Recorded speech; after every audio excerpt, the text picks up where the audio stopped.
मैं पूरे सेट का इकलौता मार्शल आर्ट्स जीनियस हूँ जिसमें इमॉर्टल बनने की सबसे ज्यादा पोटेंशियल है, लेकिन इस वक्त मैं हॉल ऑफ एनफोर्समेंट के सामने घुटनों के बल झुका हुआ हूँ। अपनी कमर पर टंगी क्रिम्सन स्काई स्वॉर्ड दोनों हाथों से आगे बढ़ाकर अपने मास्टर से विनती कर रहा हूँ कि मेरी कल्टीवेशन खत्म कर दी जाए और मुझे सेट से निकाल दिया जाए। अंदर और बाहर खड़े सभी डिसाइपल्स ये नजारा देकर सन्न रह गए। यहाँ तक कि एल्डर्स भी हैरान रह गए कि आखिर मैं ऐसा क्यों कर रहा हूँ, क्योंकि पिछले जन्म में मैंने चोजन वन के खिलाफ हजारों साल तक लड़ाई लड़ी थी, लेकिन मेरी मौत उस महान डेमन के हाथों नहीं हुई थी, बल्कि मेरी सबसे प्यारी मास्टर की तलवार से हुई थी। तभी मुझे समझ आया कि डेस्टिनी को बदला नहीं जा सका। चोजन वन का विरोध करना मतलब पूरी दुनिया का विरोध करना है। इसलिए इस जन्म में मेरी बस एक ही इच्छा है, एक साधारण इंसान बनकर चुपचाप देखना कि चोजन वन पूरे सेक्स को कैसे तबाह करता है। इस समय भी मैं उसी चोजन वन की चाल में फंसा हुआ हूँ। हॉल ऑफ लॉ एनफोर्समेंट के सामने घुटनों पर बैठे एक आदमी पर झूठा इल्जाम लगाया गया है, लेकिन अब मेरा सही और गलत साबित करने का कोई इरादा नहीं था। हॉल ऑफ लॉ एनफोर्समेंट चारों तरफ से डिसाइपल से घिरा हुआ था और हर कोई मुझे दया भरी नजरों से देख रहा था। सबके चेहरे पर एक ही सवाल था कि उनका आदर्श सीनियर ब्रदर आखिर किसी फेलो डिसाइपल को नुकसान कैसे पहुंचा सका है। तभी ऊपर बैठे सफेद बालों वाले ताओइस्ट ने गंभीर आवाज में पूछा, यांगचे, क्या तुम्हें अपनी गलती का एहसास है? तभी मेरी जूनियर सिस्टर भी आगे बढ़ी और बोली, सीनियर ब्रदर प्लीज अपनी गलती मान लीजिए। आपकी गलती इतनी बड़ी है कि आपको सेक्स से निकाला भी जा सकता है, लेकिन चिंता मत कीजिए, अगर आप अपनी गलती स्वीकार कर लेंगे तो मास्टर आपको जरूर माफ कर देंगी। वही मेरी जूनियर सिस्टर थी और वही मेरी सारी तथाकथित गलतियों की गवाह भी थी। दोनों तरफ खड़े जूनियर ब्रदर्स भी मुझे समझाने लगे, सीनियर ब्रदर जल्दी से अपनी गलती स्वीकार कर लीजिए। चारों तरफ का शोर सुनकर मैं धीरे धीरे होश में आया और शक भरी नजरों से अपने आसपास देखने लगा, लेकिन मेरी सिर्फ एक नजर ने ही वहाँ मौजूद हर इंसान की रीढ़ में सिहरन दौड़ा दी। क्या ये वही सम्मानित सीनियर ब्रदर था जिसे वो सब जानते थे? उसकी आंखें इतनी डरावनी कैसे हो सकी थीं? मैंने अपनी यादों को व्यवस्थित किया और होठों पर एक कड़वी मुस्कान आ गई। मुझे बिल्कुल उम्मीद नहीं थी कि मैं फिर से इसी दिन लौट आऊंगा। मुझे अच्छी तरह पता था कि ये सारे आरोप पूरी तरह झूठे थे, फिर भी मैं धीरे धीरे खड़ा हो गया। मैं स्वीकार करता हूँ, इस दूसरे जीवन में मैं सही और गलत पर बहस नहीं करना चाहता। पिछले जन्म में मैंने अपनी बेगुनाही साबित करने के लिए जान लगा दी थी, लेकिन बदले में मुझे सिर्फ कठोर सजा मिली थी। मेरी बात सुनते ही कैंग हे ने राहत की सांस ली। बॉय ट्रांसफॉर्मेशन रियल्म की पी कल्टीवेशन होने के बावजूद अभी कुछ पल पहले मेरी नजर ने उसके सिर तक सुन्न कर दिया था। उसने कहा, ठीक है, चूंकि तुमने अपनी गलती स्वीकार कर ली है और तुम्हारे पुराने योगदान भी बहुत बड़े हैं, साथ ही ये जानबूझकर नहीं हुआ, इसलिए तुम्हें 7 दिन के लिए वुजियान वैली में अकेले बंद रहने की सजा दी जाती है। ये सजा सुनकर मैं खुद हैरान रह गया, क्योंकि पिछले जन्म में मुझे पर्पल हेवन डिवाइन थंडर की सजा मिली थी। उस सजा ने मुझे कई साल तक बिस्तर पर पड़े रहने पर मजबूर कर दिया था और मेरी कल्टीवेशन भी बहुत पीछे चली गई थी। जबकि वुजियान वैली में चाहे भयंकर आंधियां और बिजली क्यों न गिरती हों, मेरी मौजूदा कल्टीवेशन के सामने वो कुछ भी नहीं थी। तभी एक लड़की ने मन ही मन सोचा, बस इतनी सी सजा? अगले ही पल वो खुशी से एनफोर्समेंट हॉल के डिसाइपल्स को धक्का देती हुई मेरे पास आई और मेरा हाथ पकड़कर मुझसे लिपट गई। सीनियर ब्रदर, ये तो बहुत अच्छी बात है। मैंने अपनी बांह पर उसकी गर्माहट महसूस की और उसकी तरफ देखा, लेकिन अगले ही पल मैंने झटके से अपना हाथ छुड़ाया और उसे दूर धक्का दे दिया। रो से वही जमीन पर गिर पड़ी। वो अविश्वास से मुझे देखी रह गई और कुछ पल तक उठना भी भूल गई। बचपन से लेकर आज तक उसकी हर इच्छा मैंने पूरी की थी, चाहे उसके लिए मुझे मास्टर से कितनी भी सजा क्यों न मिली। लेकिन अब मुझे रो से वही की बिल्कुल परवाह नहीं थी। मैंने उसकी लाल हो चुकी आंखों की तरफ देखा तक नहीं, और अगर देख भी लेता तब भी मेरा दिल नहीं पिघलता, क्योंकि मेरा दिल तो बहुत पहले ही टूट चुका था।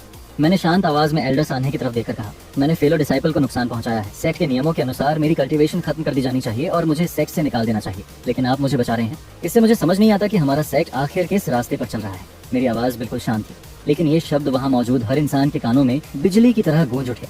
रोज सिवेई की आंखें हैरानी से फैल गईं। सीनियर ब्रदर, आपका मतलब क्या है? हल्की सजा मिलना तो अच्छी बात है ना, कहना?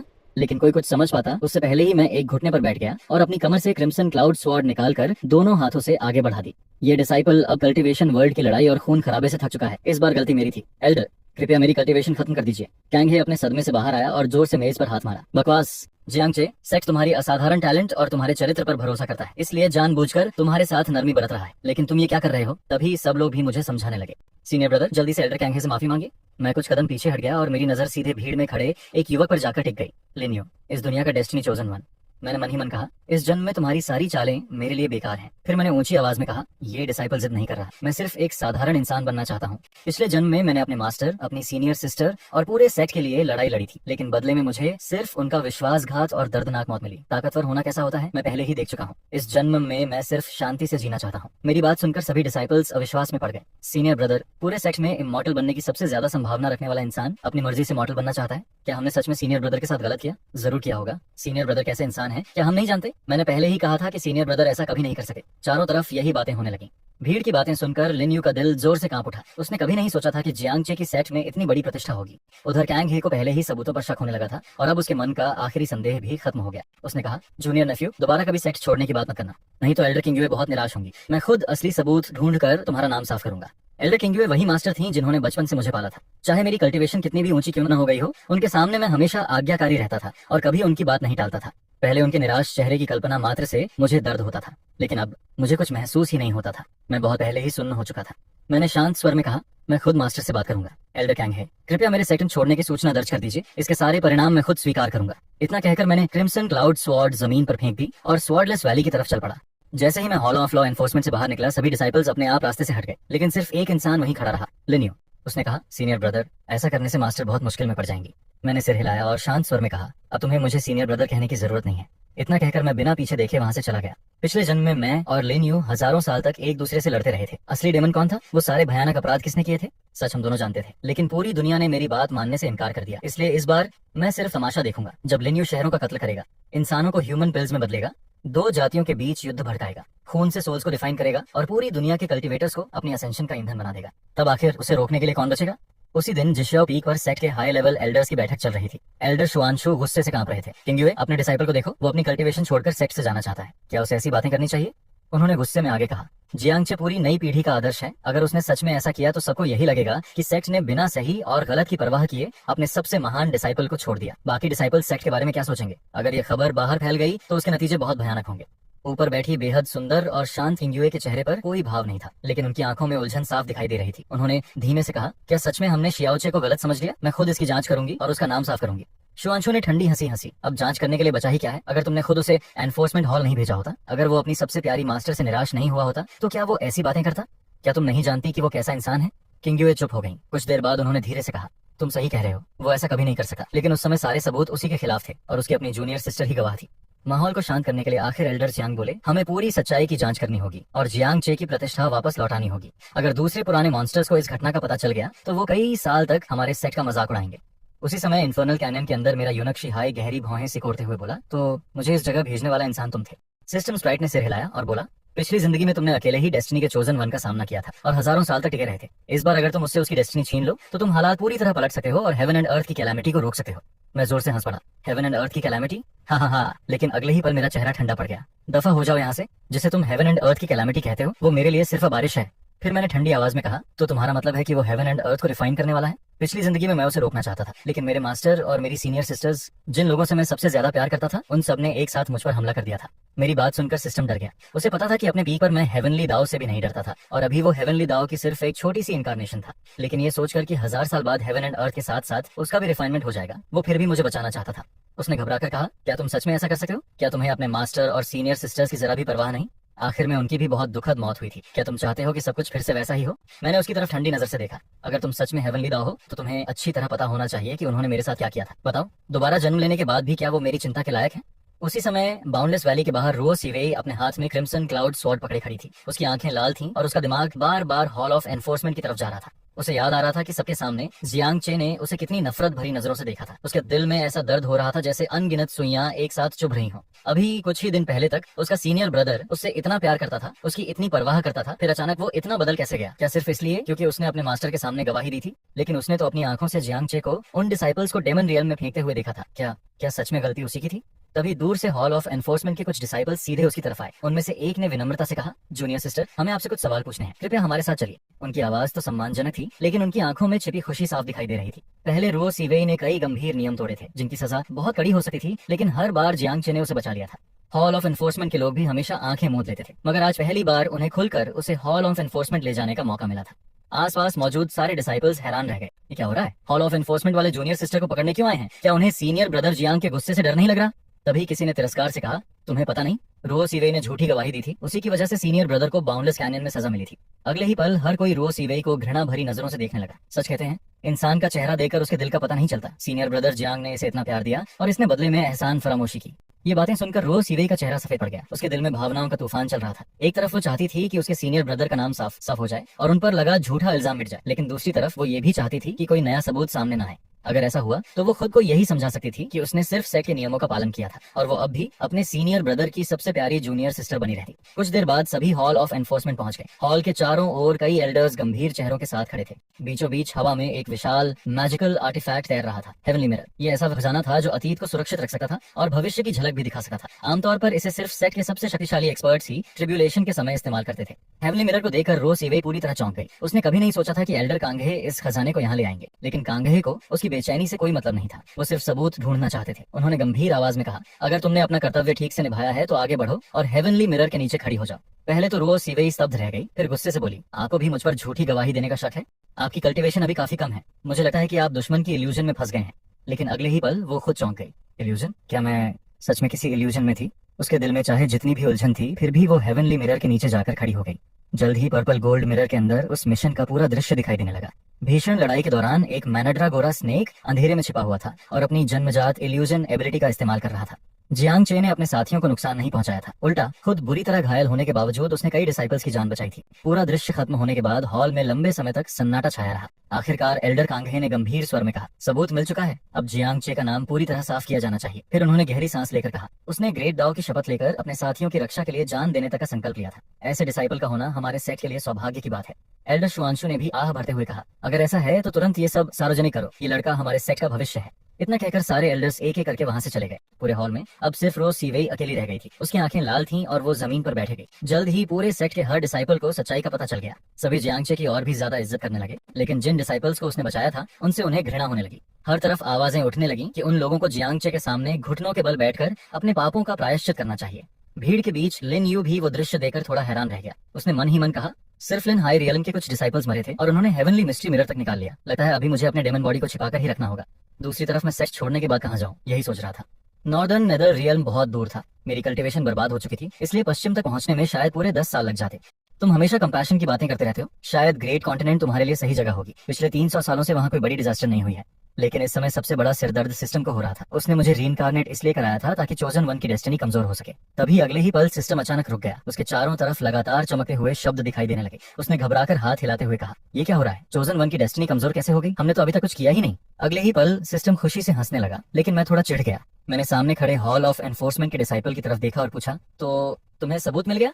उस डिसाइपल ने सम्मान से सिर झुकाकर जवाब दिया, हॉल मास्टर, कुछ देर पहले आपने हेवनली मिरर निकाला था और पूरी सच्चाई देख ली थी। मैंने धीमी आवाज में कहा, हेवनली मिरर? मुझे उम्मीद नहीं थी कि इस बार सच की तलाश में वो लोग इसे भी बाहर निकालेंगे, लेकिन मुझे अभी यही कल्टीवेशन करनी है। तुम जा सकते हो? डिसाइपल जल्दी से बोला, लेकिन हॉल मास्टर और सारे एल्डर्स जिक्सियाओ पी पर आपका इंतजार कर रहे हैं। उसकी बात पूरी होने से पहले ही मैंने हाथ उठाकर उसे रोक दिया। जो बीत गया वो बीत गया। अब मैं सिर्फ कल्टीवेशन पर ध्यान देना चाहता हूँ। वो एल्डर्स सिर्फ माफी मांगेंगे और चाहेंगे कि मैं सेट के बारे में कुछ अच्छी बातें कहूँ। आखिर डिसाइपल्स के दिलों में मेरी जगह कोई मामूली नहीं है, लेकिन मैं अच्छी तरह जानता था कि ये सम्मान सिर्फ अभी तक ही था। पिछली जिंदगी में मेरे लिए कोई भी खड़ा नहीं हुआ था। पर्पल क्लाउड डिवाइन पनिशमेंट के बाद मेरी प्रतिष्ठा धीरे धीरे मिट्टी में मिल गई थी। यहाँ तक कि अपने साथियों को नुकसान पहुंचाने जैसा झूठा इल्जाम भी सबको सच लगने लगा था। पूरे सेट के डिसाइपल्स मुझे नफरत की नजरों से देखने लगे थे। हॉल ऑफ एनफोर्समेंट के डिसाइपल्स का चेहरा गंभीर हो गया। उन्होंने विनती की, सीनियर ब्रदर, अगर आप नहीं गए तो हम ऊपर क्या जवाब देंगे? ऊपर से डेथ ऑर्डर आया है। मैं ठंडी आवाज में, घर जा, दफर हो जाओ। क्या तुम्हें लगता है कि पिछली जिंदगी की तरह इस बार भी इमोशनल ब्लैकमेल करके मुझे रोक लोगे? सपने देखना बंद करो। मैं बस आराम से जीना चाहता हूँ। मेरी ठंडी डांट सुनकर हॉल ऑफ एनफोर्समेंट के सारे डिसाइपल्स सन्न रह गए। किसी ने एक शब्द भी कहने की हिम्मत नहीं की और तुरंत वहां से चले गए। मुझे पहले से पता था कि सेक्ट वाले मुझे आसानी से जाने नहीं देंगे, इसलिए अब मेरे पास सिर्फ एक ही रास्ता था, चुपचाप यहाँ से निकल जाना। उसी समय जियाओ पी के मेन हॉल का माहौल बेहद भारी था। एल्डर कांगे ने गहरी सांस ली और धीरे धीरे खड़े होकर बोले, मैं खुद जाकर जियांगचे को ले आता हूँ। उसका नाम तो साफ चय हो चुका है, अब उसे और क्या चाहिए?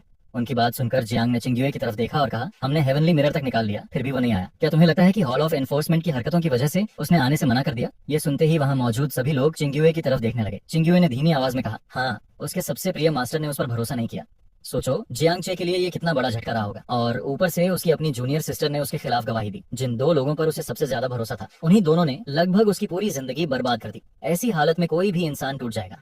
इस समय किंग्युए को भी एहसास हो चुका था कि उसने इस पूरे मामले की ठीक से जांच ही नहीं की थी। शियाओचे के साथ बिताए हुए पुराने दिन याद आते ही उसका दिल पछतावे से भर गया। उसे लगा कि चाहे कुछ भी हो, उसे शियाओचे को एक सही जवाब और इंसाफ देना ही होगा। यही सोचकर किंग्युए उठी, सबको विदा कहा और जिशियाओ पीक से निकलकर सीधे जिशियाओ सेक्ट छोड़ दिया। उधर मैं सेक्ट से लगभग 100 मील दूर आराम से अपनी मंजिल की तरफ बढ़ रहा था। तभी अचानक मेरे कदम रुक गए। मेरे चेहरे पर जो सुकून था वो एक पल में गायब हो गया। सामने आसमान से एक जानी पहचानी शख्सियत धीरे धीरे नीचे उतरी। उसका चेहरा हमेशा की तरह चांदनी की तरह ठंडा और बेपरवाह था। वो थी मेरी मास्टर किंग्युए। मैंने उसकी तरफ देखा तक नहीं और बिना कुछ बोले उसके पास से निकलने लगा। मुझे यूं नजरअंदाज करते देखकर किंग्युए खुद को रोक नहीं पाई। उसने पीछे से आवाज लगाई, शियाओचे। मैं वहीं रुक गया और धीमी आवाज में बोला, मास्टर, ये आखिरी बार है जब मैं आपको मास्टर कह रहा हूँ। आज के बाद हमारे बीच कोई मास्टर डिसाइपल का रिश्ता नहीं रहेगा। आप जब चाहे मेरी कल्टीवेशन ले सकती हैं, लेकिन मेरी जान लेनी है तो वो काम सीनियर सिस्टर को करना होगा। मेरी बात सुनकर किंग्युए अविश्वास से मुझे देखने लगी। उसने कहा, सिवेई ने खुद मुझे सबूत दिए थे और फिर तुम्हारा नाम भी तो साफ हो चुका है। क्या सिर्फ इस एक घटना की वजह से तुम मास्टर और डिसाइपल का रिश्ता तोड़ना चाहते हो? पहले वाला जियांगचे तो ऐसा बिल्कुल नहीं था। मैंने हल्का सा सिर उठाकर उसकी तरफ देखा और ठंडी मुस्कान के साथ कहा, हाँ, पहले वाला जियांगचे तो बिल्कुल आपके पालतू कुत्ते जैसा था। आप जो कहती थी वो बिना सोचे मान लेता था। वो जूनियर सिस्टर की तरह हर वक्त आपसे चिपकता नहीं था और ना ही सीनियर सिस्टर की तरह पूरे दिन आपके पीछे पीछे घूमकर सलाह मांगता था। तो क्या इतने सालों में आपने कभी ये नहीं देखा कि मैंने क्या क्या किया है? आपने मुझसे एक बार भी पूछना जरूरी नहीं समझा और दूसरों की हर बात पर यकीन कर लिया। मेरी बातें सुनकर किंग्युए को ऐसा महसूस हुआ जैसे किसी ने उसके दिल में अनगिनत सुइयां चुभो दी हो। उसने धीरे से कहा, नहीं, अपने ही सेक्ट के डिसाइपल को नुकसान पहुंचाना बहुत बड़ा अपराध है और उस समय सबूत भी पूरे थे। अगर मैं खुद तुम्हें हॉल ऑफ एनफोर्समेंट के हवाले नहीं करती तो तुम्हारे लगातार इनकार करने की वजह से सेक्ट तुम्हें और भी ज्यादा कठोर सजा देता। ये सुनकर मैं हंस पड़ा। सबूत? मतलब मेरे जूनियर ब्रदर और जूनियर सिस्टर की बातें ही तुम्हारे लिए सबूत थी? यही है वो कंक्लूसिव एविडेंस जिसकी तुम बात कर रही हो? और जिन डिसाइपल्स के शरीर घायल मिले थे उन्हें तो डेमोनिक बीस्ट्स ने फाड़ा था। मेरी सारी स्वॉर्ड टेक्निक्स तो तुमने खुद मुझे सिखाई थी। अगर तुमने बस एक बार ध्यान से देखा होता तो क्या तुम मेरी तलवार चलाने की शैली तक नहीं पहचान पाती? ये सुनते ही किंग्युए पूरी तरह चुप हो गई। श्याओचे हमेशा सिवेई का सबसे ज्यादा ख्याल रखा था और सिवेई भी हर वक्त श्याओचे के साथ ही रहती थी। इसलिए किंग्युए को कभी लगा ही नहीं कि सिवेई झूठ बोल सकती है। वो बस इस मामले को जल्दी से जल्दी खत्म करना चाहती थी। मैंने ठंडी सांस छोड़ते हुए कहा, ये सेक्स टोकन मैं यहीं छोड़ रहा हूँ। अब दोबारा मुझे परेशान मत करना। मुझे बाकी की जिंदगी एक साधारण इंसान की तरह जीने दो। इतना कहकर मैं बिना पीछे देखे ग्रेट कॉन्टिनेंट की तरफ बढ़ने लगा। किंग्युए दूर जाते हुए मेरे पीछे की तरफ देखती रही। उसके दिल में अचानक एक अजीब सा डर पैदा हुआ, जैसे वो अपनी जिंदगी की सबसे कीमती चीज हमेशा के लिए खोने वाली हो। उसने मन ही मन सोचा, अगर मैंने इसे सच में जाने दिया तो हमारा मास्टर डिसाइपल रिश्ता हमेशा के लिए टूट जाएगा। इस बार मेरी जांच अधूरी थी, लेकिन ये अब भी मेरा डिसाइपल है। ये जाना चाहता है, लेकिन मैं इसकी इजाजत नहीं दूंगी। अगले ही पल मुझे लगा कि मेरा पूरा शरीर अकड़ गया है। मैं चाहकर भी एक कदम नहीं हिला पा रहा था। मैंने गुस्से में पूछा, आप क्या करना चाहती हैं?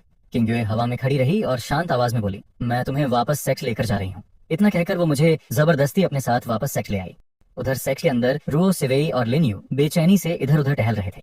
लिन्यू ने उसे दिलासा देते हुए कहा, चिंता मत करो, सीनियर ब्रदर हमेशा से तुमसे बहुत प्यार करते थे। इस बार हम सब इल्यूजन के धोखे में आ गए थे। इसमें तुम्हारी कोई गलती नहीं है। ये सुनकर रो, सिवेई के मन को थोड़ी राहत मिली। उसने मुस्कुराते हुए कहा, हाँ, सीनियर ब्रदर मुझे जरूर माफ कर देंगे। बस मुझे पहले की तरह थोड़ा क्यूट बनकर उनसे बात करनी होगी, फिर वो पहले जैसे ही मेरे साथ पेश आएंगे। ज्यादा समय नहीं बीता था कि आसमान में रोशनी की दो किरणें दिखाई दी जो सीधे बायुन पी की तरफ आ रही थीं। जैसे ही रो, सिवेई ने देखा कि आने वाला कौन है, वो खुशी से तुरंत आगे बढ़ गई। मैंने अपने कदम संभाले और ऐसा दिखाया जैसे मैंने उसे देखा ही नहीं। मैं सीधा किंग्युए की तरफ मुड़ा और पूछा, क्या मैं वापस जा सकता हूँ? किंग्युए ने हाथ हिलाकर मेरे शरीर पर लगी रोक हटा दी और बोली, ये लोग यहीं रुकेंगे। सीनियर ब्रदर और जूनियर सिस्टर के बीच जो भी गलतफहमियां हैं उन्हें यहीं खत्म कर लो। जैसे ही मेरा शरीर आजाद हुआ, मैंने एक पल भी रुकना जरूरी नहीं समझा। मुझे उनकी एक भी बेकार बात सुनने का कोई इरादा नहीं था। लेकिन मैं कुछ ही कदम चला था कि मेरी जूनियर सिस्टर ने मुझे रोक लिया। उसने अपने हाथ में एक काली और लाल स्पिरिट स्वॉर्ड निकालकर मेरी तरफ बढ़ाई। सीनियर ब्रदर, ये आपकी क्रिम्सन स्काई स्वॉर्ड है। क्रिम्सन स्काई स्वॉर्ड मेरी पहली और इकलौती तलवार थी। बचपन में मास्टर ने मुझे ये गिफ्ट दी थी, इसलिए मैं इसे हमेशा अपनी सबसे कीमती चीज मानता था। उस दिन गुस्से में इसे छोड़ देना सिर्फ एक आवेश भरा फैसला था। मैं कुछ देर तक उस तलवार को चुपचाप देखता रहा। पिछली जिंदगी में क्रिम्सन स्काई स्वॉर्ड हर पल मेरे साथ रही थी। जब पूरी दुनिया ने मुझ पर भरोसा करना छोड़ दिया था, तब भी वो मेरे सबसे भरोसेमंद भाई की तरह हमेशा मेरे साथ खड़ी रही। लेकिन आखिर में उसी क्रिम्सन स्काई स्वॉर्ड को मेरी सबसे प्यारी मास्टर ने अपने हाथों से 2 टुकड़ों में काट दिया था। ये सब याद आते ही मेरे अंदर गुस्से की एक लहर उठी, लेकिन अगले ही पल वो शांत भी हो गई। मैंने बिना भाव के कहा, इसे फेंक दो, अब मैं कभी स्वॉर्ड्समैनशिप की प्रैक्टिस नहीं करूंगा। इतना कहकर मैं मुड़ा और अकेला व्हाइट क्लाउड पी के पीछे वाले हिस्से में चला गया। अब मैंने कल्टीवेशन पूरी तरह छोड़ दी थी। मैं ट्रेनिंग नहीं करता था, यहाँ तक कि सबसे आसान ब्रीडिंग एक्सरसाइज भी नहीं करता था।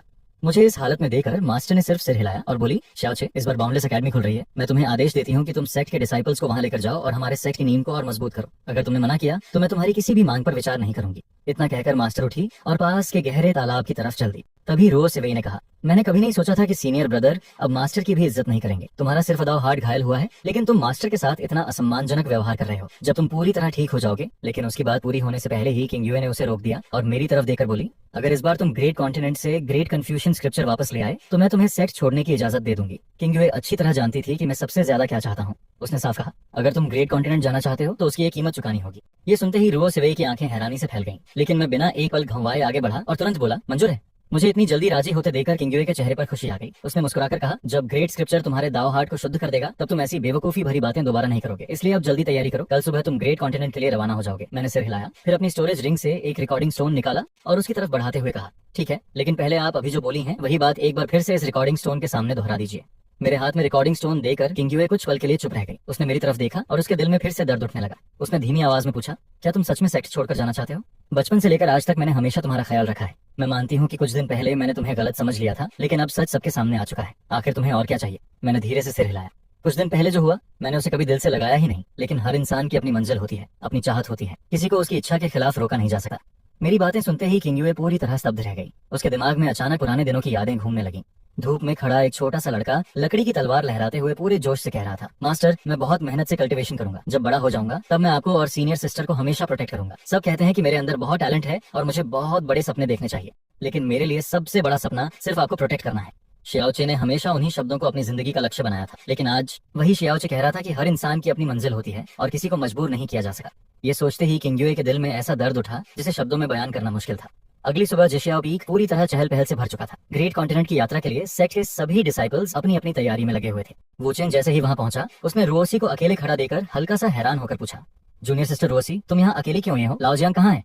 महल के नियमों के अनुसार सभी शिष्यों को एक दूसरे को चैलेंज करने की पूरी आजादी थी, इसलिए बहुत से लोग अक्सर जियांगचे को चुनौती देते थे। हालांकि अपनी एडवांसमेंट के दौरान वह एक बार हार चुका था, लेकिन जीतने के बाद भी उसके अंदर कभी घमंड नहीं आया। वह हमेशा विनम्र रहा। इसी वजह से अनगिनत शिष्य उससे मुकाबला करना चाहते थे और वुचेन तो उन सबसे भी ज्यादा उत्साही था। वह हर महीने बिना एक भी बार मिस किए जियांगचे को चैलेंज करने आता था, लेकिन पिछले 2 महीनों से जियांगचे कहीं दिखाई ही नहीं दिया था। यह सुनकर रो से वे एक पल के लिए असहज हो गया। उसने जबरदस्ती मुस्कुराते हुए कहा, सीनियर ब्रदर बस अभी आने वाले हैं। वुचेन को लगा कि शायद पिछले 2 महीनों से जियांगचे उससे नाराज है। उसने मुस्कुराकर रो से वे के कंधे पर हाथ रखा और बोला, और जियांग तुम्हें अपनी सगी बहन की तरह मानता है, बस थोड़ा उसे मना लेना, सब ठीक हो जाएगा, लेकिन ज्यादा घमंड मत करना, नहीं तो एक दिन पछताना पड़ेगा। यह सुनकर रो सिवेई सिर्फ कड़वी मुस्कान ही दे पाया। पिछले पूरे 2 महीने से वह अपने सीनियर ब्रदर को मनाने की कोशिश कर रहा था, लेकिन जियांगचे का रवैया जरा भी नहीं बदला था। तभी अचानक एक शिष्य ने जोर से पुकारा, सीनियर ब्रदर जियांग आ गए। मैं मुंह में घास की एक पत्ती दबाए बिल्कुल बेफिक्र अंदाज में वहां पहुंचा। मेरे चेहरे पर किसी भी सेलेस्टियल डिसाइपल जैसी गंभीरता नहीं थी। वुचेन तुरंत आगे आया, मेरे कंधे पर हाथ मारते हुए हंसकर बोला, आखिरकार तुम आ ही गए। मैं थोड़ा हैरान होकर बोला, तुम भी यहाँ? पिछले जन्म में तो तुम्हारे पास दूसरा मिशन था और तुम नहीं आए थे। वुचेन हंस पड़ा, तुम पिछले 2 महीने से बायुन पीक पर छिपे बैठे थे, इसलिए तुमसे लड़ ही नहीं पाया। जैसे ही सुना कि तुम इस ट्रेनिंग मिशन में हिस्सा लेने वाले हो, मैं भी चला आया। मैंने हल्की मुस्कान के साथ कहा, वो छोटी सी गेल मेरे लिए गुदगुदी से ज्यादा कुछ नहीं थी। मुझे चोट लगना तो दूर की बात है, पिछले जन्म में वुचेन मेरा सबसे अच्छा दोस्त था। हालांकि बाद में उन तमाम अफवाहों और घटनाओं की वजह से हम दोनों धीरे धीरे दूर हो गए थे, लेकिन जब पूरी दुनिया मुझे एक राक्षस समझकर नफरत करने लगी थी, तब भी वुचेन ने कभी मेरे खिलाफ हथियार नहीं उठाया। वुचेन ने राहत की सांस लेते हुए कहा, अच्छा है, ये मिशन खत्म होने के बाद मैं फिर से तुम्हें चैलेंज करूंगा, लेकिन मेरी बात मानो, आगे से इतनी लापरवाही मत करना। अगर तुम्हारे साथ कुछ हो गया तो शायद तुम्हारी मदद करने वाला कोई नहीं होगा। अभी जो हालात बने थे, तुम्हारे लिए बोलने वाला भी कोई नहीं था। हाँ, एक बात है, वो गुयुयू, उसका गुस्सा तो आग की तरह है, लेकिन उसने तुम्हारा साथ दिया था। मैंने मुस्कुराकर जवाब दिया, फिक्र मत करो, ऐसा दोबारा नहीं होगा। लेकिन सच कहूं तो मुझे भी हैरानी हुई, उस छोटे से पटाखे जैसी गुयुयू ने मेरे लिए आवाज उठाई। ये तो सच में अजीब बात है। इस पूरे समय किसी ने भी रो सिवेई पर जरा भी ध्यान नहीं दिया। आसपास मौजूद सभी शिष्य उसे तिरस्कार भरी नजरों से देख रहे थे। उसने अपनी जिंदगी में कभी इतनी बेइज्जती नहीं झेली थी। मजबूर होकर उसने बात बदलते हुए कहा, सीनियर ब्रदर वू, हमें जल्दी निकलना चाहिए। कन्फ्यूशन एकेडमी सिर्फ आधे महीने बाद खुलने वाली है। वुचेन ने हमारी तरफ देखा और मुस्कुराकर बोला, ठीक है, चलो निकलते हैं।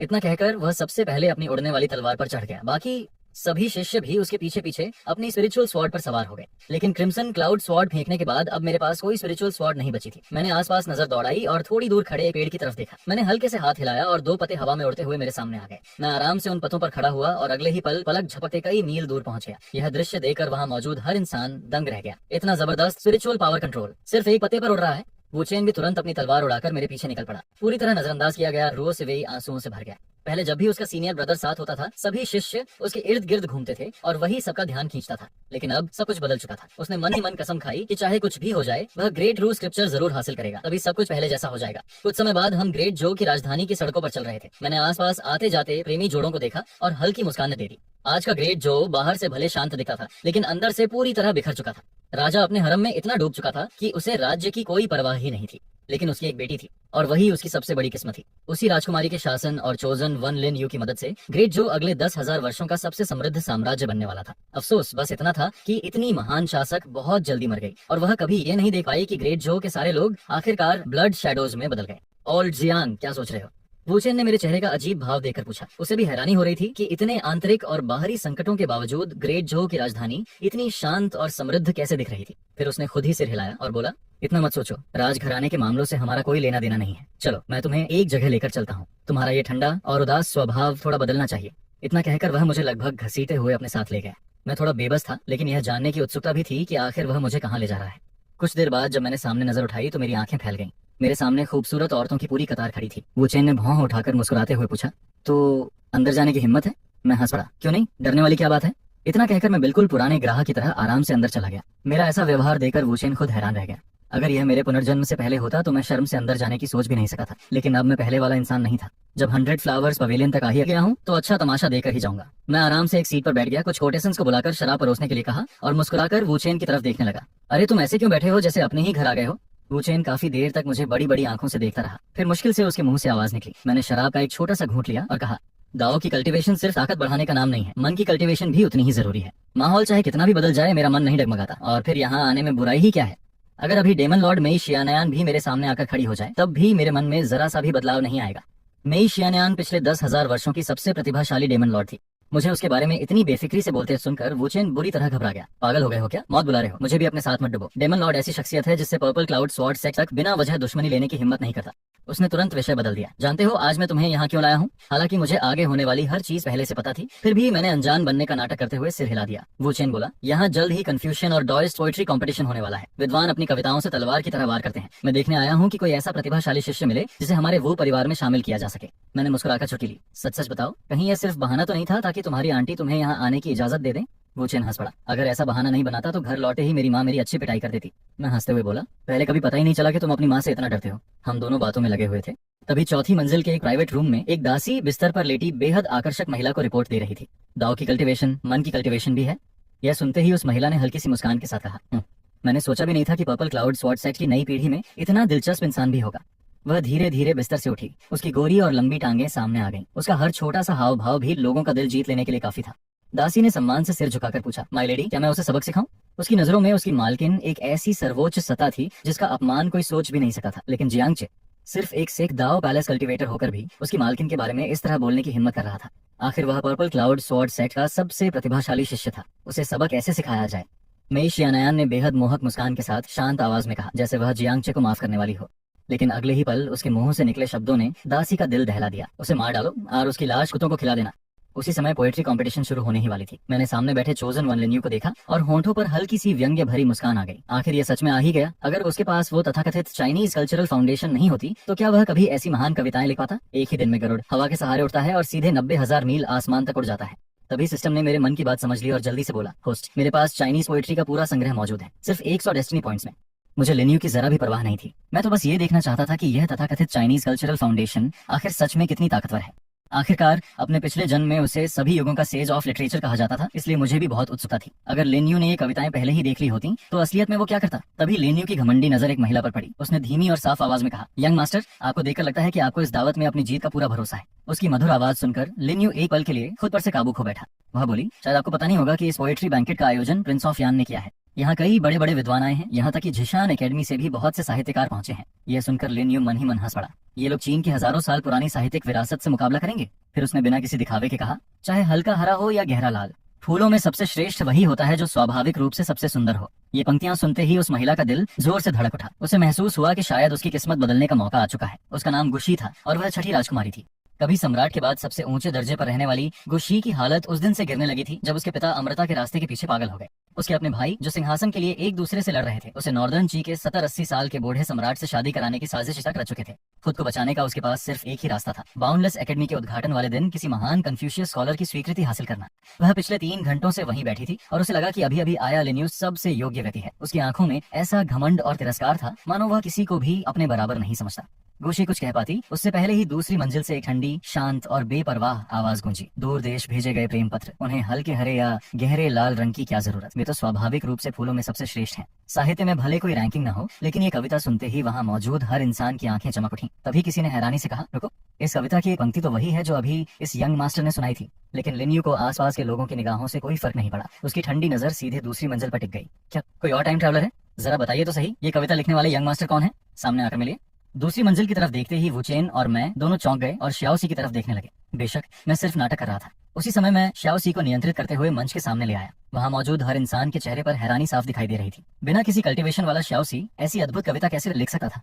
लेकिन श्याओसी ने किसी की परवाह नहीं की। उसने आलस भरी नजर से लिन्यू को देखा और कहा, पोएट ली चिंगजो की कविता का इस्तेमाल इस वेश्यालय में कर रहे हो, तुम्हें जरा भी शर्म नहीं आती? लिन्यू का चेहरा बार बार बदलने लगा। अब उसे पूरा यकीन हो चुका था कि उसके सामने खड़ा आदमी भी एक टाइम ट्रैवलर है। उसी पल उसके दिल में जबरदस्त हत्या की इच्छा पैदा हुई, लेकिन चेहरे पर मुस्कान बनाए रखते हुए उसने पूछा, ये ली चिंगजो कौन है? मैंने तो उसका नाम कभी नहीं सुना। नौकर हल्का सा मुस्कुराया, भविष्य में जान जाओगे, फिलहाल इतना समझ लो कि मैंने ली चिंगजो, इमॉर्टल पोएट्री बाई और सेज पोएट डुफू की कविताएं पढ़ी हैं, और हाँ, उनकी कविताएं अब छपनी भी शुरू हो चुकी हैं। बहुत जल्द ये पूरी दुनिया में फैल जाएंगी, इसलिए किताबें छपने से पहले उनका नाम चुराने की कोशिश मत करना, और वो 4 पंक्तियां भी दोबारा कॉपी मत करना। इतना कहकर वह सबकी आंखों के सामने से गायब हो गया और लिन यू का चेहरा बेहद बदसूरत दिखाई दे रहा था। चीन में अनगिनत कविताएं थीं, लेकिन उसे सिर्फ कुछ ही याद थीं, जबकि सामने वाला लड़का इतना आत्मविश्वास से भरा हुआ था, जब तक उसके पास भी उसकी तरह कोई सिस्टम ना हो। आखिर में लिन यू ने पोएट्री कंपटीशन में हिस्सा ही नहीं लिया। उसका उदास होकर वहां से चले जाना भी किसी के लिए खास मायने नहीं रखता था। मेरी नजर नीचे बैठी खामोश गोशी पर पड़ी और मुझे उसमें दिलचस्पी होने लगी। अब उसे पूरा यकीन हो चुका था कि पहले वाली कविता लिन यू ने तो चुराई थी, वरना वह अचानक वहां से भागता क्यों? उसे अफसोस हो रहा था कि वह पुरुष नहीं थी और अपने गलत फैसले पर खुद से नफरत करने लगी। दूसरी तरफ वो चेन बहुत परेशान था। बाउंडलेस एकेडमी खुलने में आधे महीने से भी कम समय बचा था और उसे अभी तक कोई साथी डाओइस्ट नहीं मिला था जिससे वह गठबंधन कर सके। दावत जल्दी ही खत्म हो गई और थोड़ा नशे में धुत वो चेन मायरिड फ्लावर पैविलियन से बाहर निकला।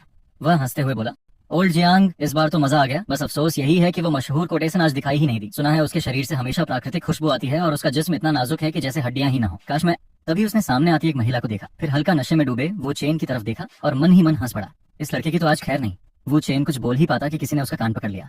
नालायक, जियांगचे जैसे यंग फ्रेंड को तू ऐसी जगह लेकर आया है, आज तुझे ऐसा सबक सिखाऊंगी कि जिंदगी भर याद रहेगा। ग्रेट जो लौटे समय में पीछे पीछे चलता हुआ मुस्कुरा रहा था। आंटी, इसे अच्छी तरह पीटिए। मैंने तो साफ मना किया था, लेकिन ये जबरदस्ती मुझे घसीट कर लाया। कह रहा था कि दुनिया देखनी चाहिए। मैडम वू का गुस्सा और बढ़ गया। जियांगचे कौन है पता भी है? पर्पल क्लाउड स्वॉर्ड सेट की नई पीढ़ी का सबसे बड़ा उदाहरण है, और मेरा अपना बेटा। मैं कैसे उसे जियांगचे को बिगाड़ने दूं? थोड़ी दूर पर रो सीवेई अपनी मौसी के साथ आई हुई थी, लेकिन मैंने उसे पूरी तरह नजरअंदाज कर दिया, जैसे मैंने उसे देखा ही ना हो। उसी पल रो सीवेई को ऐसा लगा मानो हजारों सुइयां उसके सीने में चुभ रही हों। सांस लेना तक मुश्किल हो गया। उसने दिल की कड़वाहट दबाई और धीरे से मेरी बाजू पकड़ ली। सीनियर ब्रदर, आप यहाँ? मैंने मन ही मन सोचा, पहले तो मैं कभी ऐसी जगहों पर नहीं आता था, शहरों तक मैं बहुत कम जाता था। मुझे उस लड़के की प्यार भरी मुस्कान याद आ गई। हम पहाड़ से नीचे क्यों जाएं? मुझे अच्छी तरह कल्टीवेशन करनी है और अपने छोटे से बेवकूफ की रक्षा करनी है। अनगिनत यादें मेरे मन में घूमने लगी। रो सीवेई समझ ही नहीं पा रही थी कि उसका सीनियर ब्रदर इतना बदल कैसे गया, जबकि उसका डाव हार्ट सिर्फ क्षतिग्रस्त हुआ था। मैंने शांत आवाज में कहा, मैं कहाँ जाता हूँ, इससे तुम्हारा कोई लेना देना नहीं। उसी समय मायरेड फ्लावर पैविलियन के सामने खड़े एक विद्वान ने उत्सुकता से पूछा, ये लोग कौन है? ये युवक तो यहाँ की किसी भी लड़की में जरा भी दिलचस्पी नहीं ले रहा। किसी ने जवाब दिया, क्या तुम इन्हें नहीं जानते? ये जी श्याओ स्वॉर्ड सेट के जियांगचे हैं, स्वॉर्ड पाथ के बेमिसाल जीनियस। गुशी ने हैरानी से पूछा, लेकिन जियांगचे यहाँ कैसे? मैंने तो सुना था कि उन्हें स्वॉर्ड्समैनशिप में नई समझ मिली है और वो लंबे समय से सीक्लूजन में है। तभी किसी ने कहा, कैसी सीक्लूजन? हालांकि जी श्याओ स्वॉर्ड सेट ने जियांगचे पर लगे झूठे आरोपों की बात छिपाने की पूरी कोशिश की थी, लेकिन राज हमेशा छिपे नहीं रहते। कुछ कल्टीवेटर्स जिन्होंने पूरी घटना अपनी आंखों से देखी थी, उन्होंने सबको सच्चाई बता दी। अब सब समझ गए कि मैंने उस महिला कल्टीवेटर की तरफ एक बार भी दोस्ताना नजर से क्यों नहीं देखा। तभी किसी ने कहा, लेकिन आखिर उसे बेगुनाह साबित तो कर दिया गया था। वो उसकी जूनियर सिस्टर भी थी, सारी गलती उस छोटी लड़की की तो नहीं थी। जियांगचे कुछ ज्यादा ही छोटी सोच नहीं दिखा रहा। दूसरा आदमी हंस पड़ा। वाह, बड़ी ऊंची बातें कर रहे हो। अगर तुम्हारी लाडली जूनियर सिस्टर तुम्हारे साथ ऐसा करती, तब तुम्हें अपने सीनियर ब्रदर की असली भावना समझ आती। गुशी ने एक तरफ चुपचाप खड़ी रो सीवेई को देखा और दूसरी तरफ दूर जाते जियांगचे को। उसी पल उसे समझ आ गया कि अपनी परेशानी का हल कैसे निकालना है। वो चेन से अलग होने के बाद मैं सीधे शहर के बाहर निकल गया। ननचिंग चिंग को शक हो गया था कि शायद उसकी पहचान खुल चुकी है और अब वह मुझे खत्म करने के लिए सही जगह ढूंढ रही थी। लेकिन उसे लॉर्ड का आदेश याद आते ही उसकी आंखों में ठंडी हत्या की चमक भर गई। चाहे उसकी पहचान खुली हो या नहीं, जिसने भी लॉर्ड का अपमान किया उसे मरना ही होगा। शाही राजधानी से बाहर निकलते ही मैं अपनी उड़ने वाली तलवार पर सवार होकर दूर सुनसान पहाड़ों की तरफ उड़ गया। मुझे बिल्कुल भरोसा नहीं था कि मैं मेरा पीछा करने वालों को हरा पाऊंगा। मुझे ऐसी जगह चाहिए थी जहां ऊर्जा पूरी तरह अस्त व्यस्त हो। सिर्फ वहीं मेरे बचने की उम्मीद थी। नैन चिंग चिंग ने पीछे से तिरस्कार भरी हंसी के साथ कहा, इस लड़के ने जानबूझकर मुझे शहर से बाहर बुलाया है, तो सच में मेरा सामना करना चाहता है। कितना घमंडी है। और वह भी तुरंत मेरे पीछे चल पड़ी। थोड़ी ही देर बाद मैं अपनी मंजिल पर पहुंच गया। मैंने नीचे देखा तो जमीन पर असंख्य हड्डियां बिखरी हुई थी। दिन का उजाला होने के बावजूद वहां की ठंडी और डरावनी आभा पूरे शरीर में सिहरन पैदा कर रही थी। तभी सिस्टम बोला, होस्ट, क्या फिर से डेमोनिक कल्टीवेशन शुरू करने वाले हैं? मैंने सिस्टम की बकवास को पूरी तरह अनसुना कर दिया। मैं हड्डियों के उस मैदान के बिल्कुल बीचों बीच जाकर पालथी मारकर बैठ गया। मेरे फटे हुए कपड़ों पर लगे दाग अब मेरे लिए बिल्कुल भी मायने नहीं रखते थे। जैसे ही मैंने अपनी कल्टीवेशन टेक्निक को सर्कुलेट किया, चारों तरफ हवा और बादल उथल पुथल मचाने लगे। हड्डियों पर चिपकी हुई रंजिश और स्पिरिचुअल एनर्जी अब साफ दिखाई देने वाली रफ्तार से एक जगह इकट्ठी होने लगी। तभी नैन चिंग चिंग वहां पहुंची और सामने का नजारा देखकर थोड़ी हैरान रह गई। उसने अविश्वास से कहा, स्वॉर्ड सेट का डिसाइपल, इसने तो डेमोनिक पार्ट की कल्टीवेशन शुरू कर दी।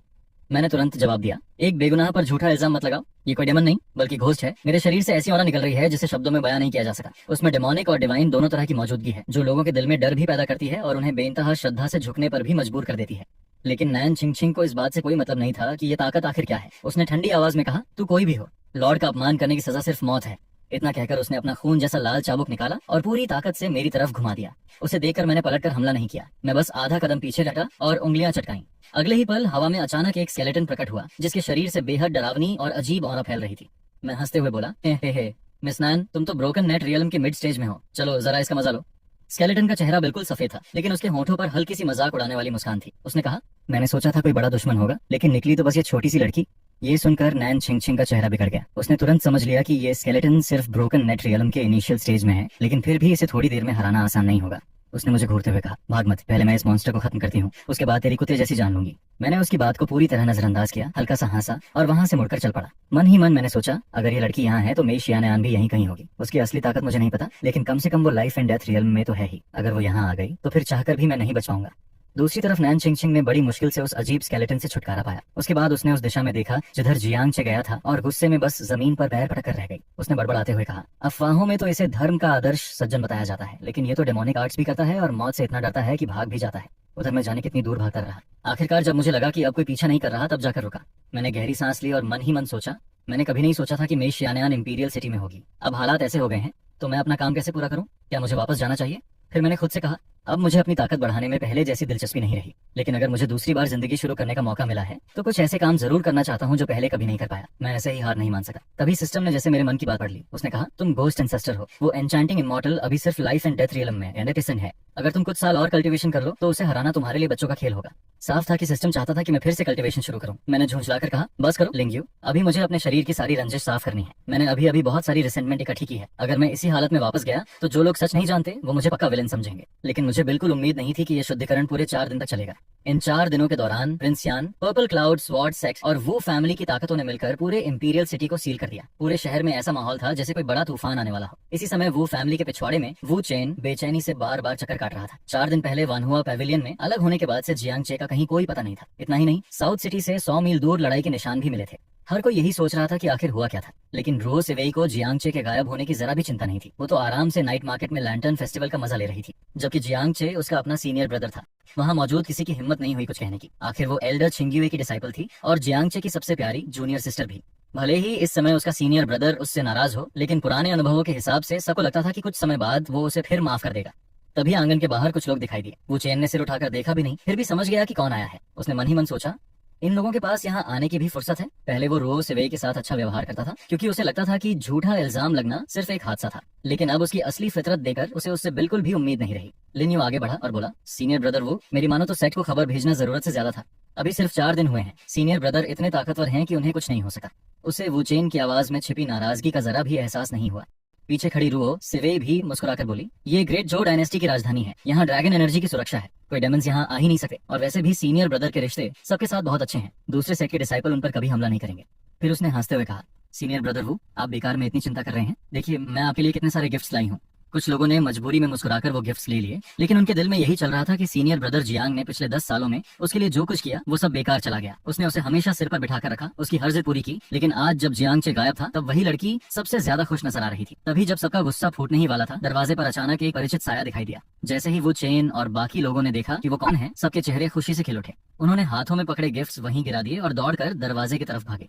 मुझे पता था सीनियर ब्रदर बिल्कुल ठीक होंगे, देखो वो वापस आ गए। तभी रोज सी खुशी से उछलती हुई मेरी तरफ दौड़ी और बोली, हाँ सीनियर ब्रदर, पिछले 2 दिनों से इंपीरियल सिटी में बहुत मजा आया। मैंने तो आपके लिए एक स्पेशल गिफ्ट भी तैयार किया है। वो लगातार बोले जा रही थी, लेकिन अब मेरी उसमें कोई दिलचस्पी नहीं थी। मैंने उसकी तरफ देखना भी जरूरी नहीं समझा और सीधा वो चेन की तरफ मुड़ गया। मैंने गंभीर आवाज में कहा, फिलहाल आंटी को बाहर मत जाने देना, कुछ डेमन्स इंपीरियल सिटी में घुस चुके हैं, शायद उनका असली निशाना वो अकेडमी है। वो चेन की भौहें सिकुड़ गईं। उसने पूछा, तो सच में डेमन्स घुस आए हैं इन 4 दिनों में? तुम ठीक तो हो? मैं गंभीर चेहरे के साथ आंगन के अंदर चला गया और बोला, अगर मेरी किस्मत अच्छी नहीं होती तो तुम लोग मुझे दोबारा कभी नहीं देख पाते।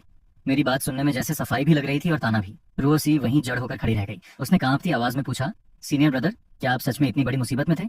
लेकिन मैंने उसकी तरफ एक बार भी नहीं देखा। मेरे मन में सिर्फ एक ही ख्याल चल रहा था, मैंने जितनी चेतावनी देनी थी दे दी, अपना फर्ज निभा दिया। अब मैं सेक्स छोड़ना चाहता था, शायद यही सबसे सही मौका था। मुझे किसी ग्रेट कन्फ्यूशन स्क्रिप्चर की भी जरूरत नहीं थी, मैं अभी इसी समय जा सका था। वहां से निकलते हुए मैंने चुपचाप अपनी कल्टीवेशन बिखेर दी और अपनी ऑरा के साथ साथ अपना चेहरा भी बदल लिया। अब जब तक मैं खुद अपनी पहचान नहीं बताऊंगा, कोई कभी नहीं जान पाएगा कि मैं वही इंसान हूँ जो कभी पर्पल क्लाउड स्वॉर्ड सेट का इकलौता मार्शल आर्ट्स जीनियस था और जिसमें इमॉर्टल बनने की सबसे ज्यादा संभावना थी। लेकिन मैं ज्यादा दूर भी नहीं जा पाया था कि सड़क के आखिर में एक जवान लड़की दिखाई दी। उसका चेहरा खून से सना हुआ था और वो घबराकर मेरी तरफ देखते हुए चिल्लाई, यंग मास्टर मुझे बचाइए।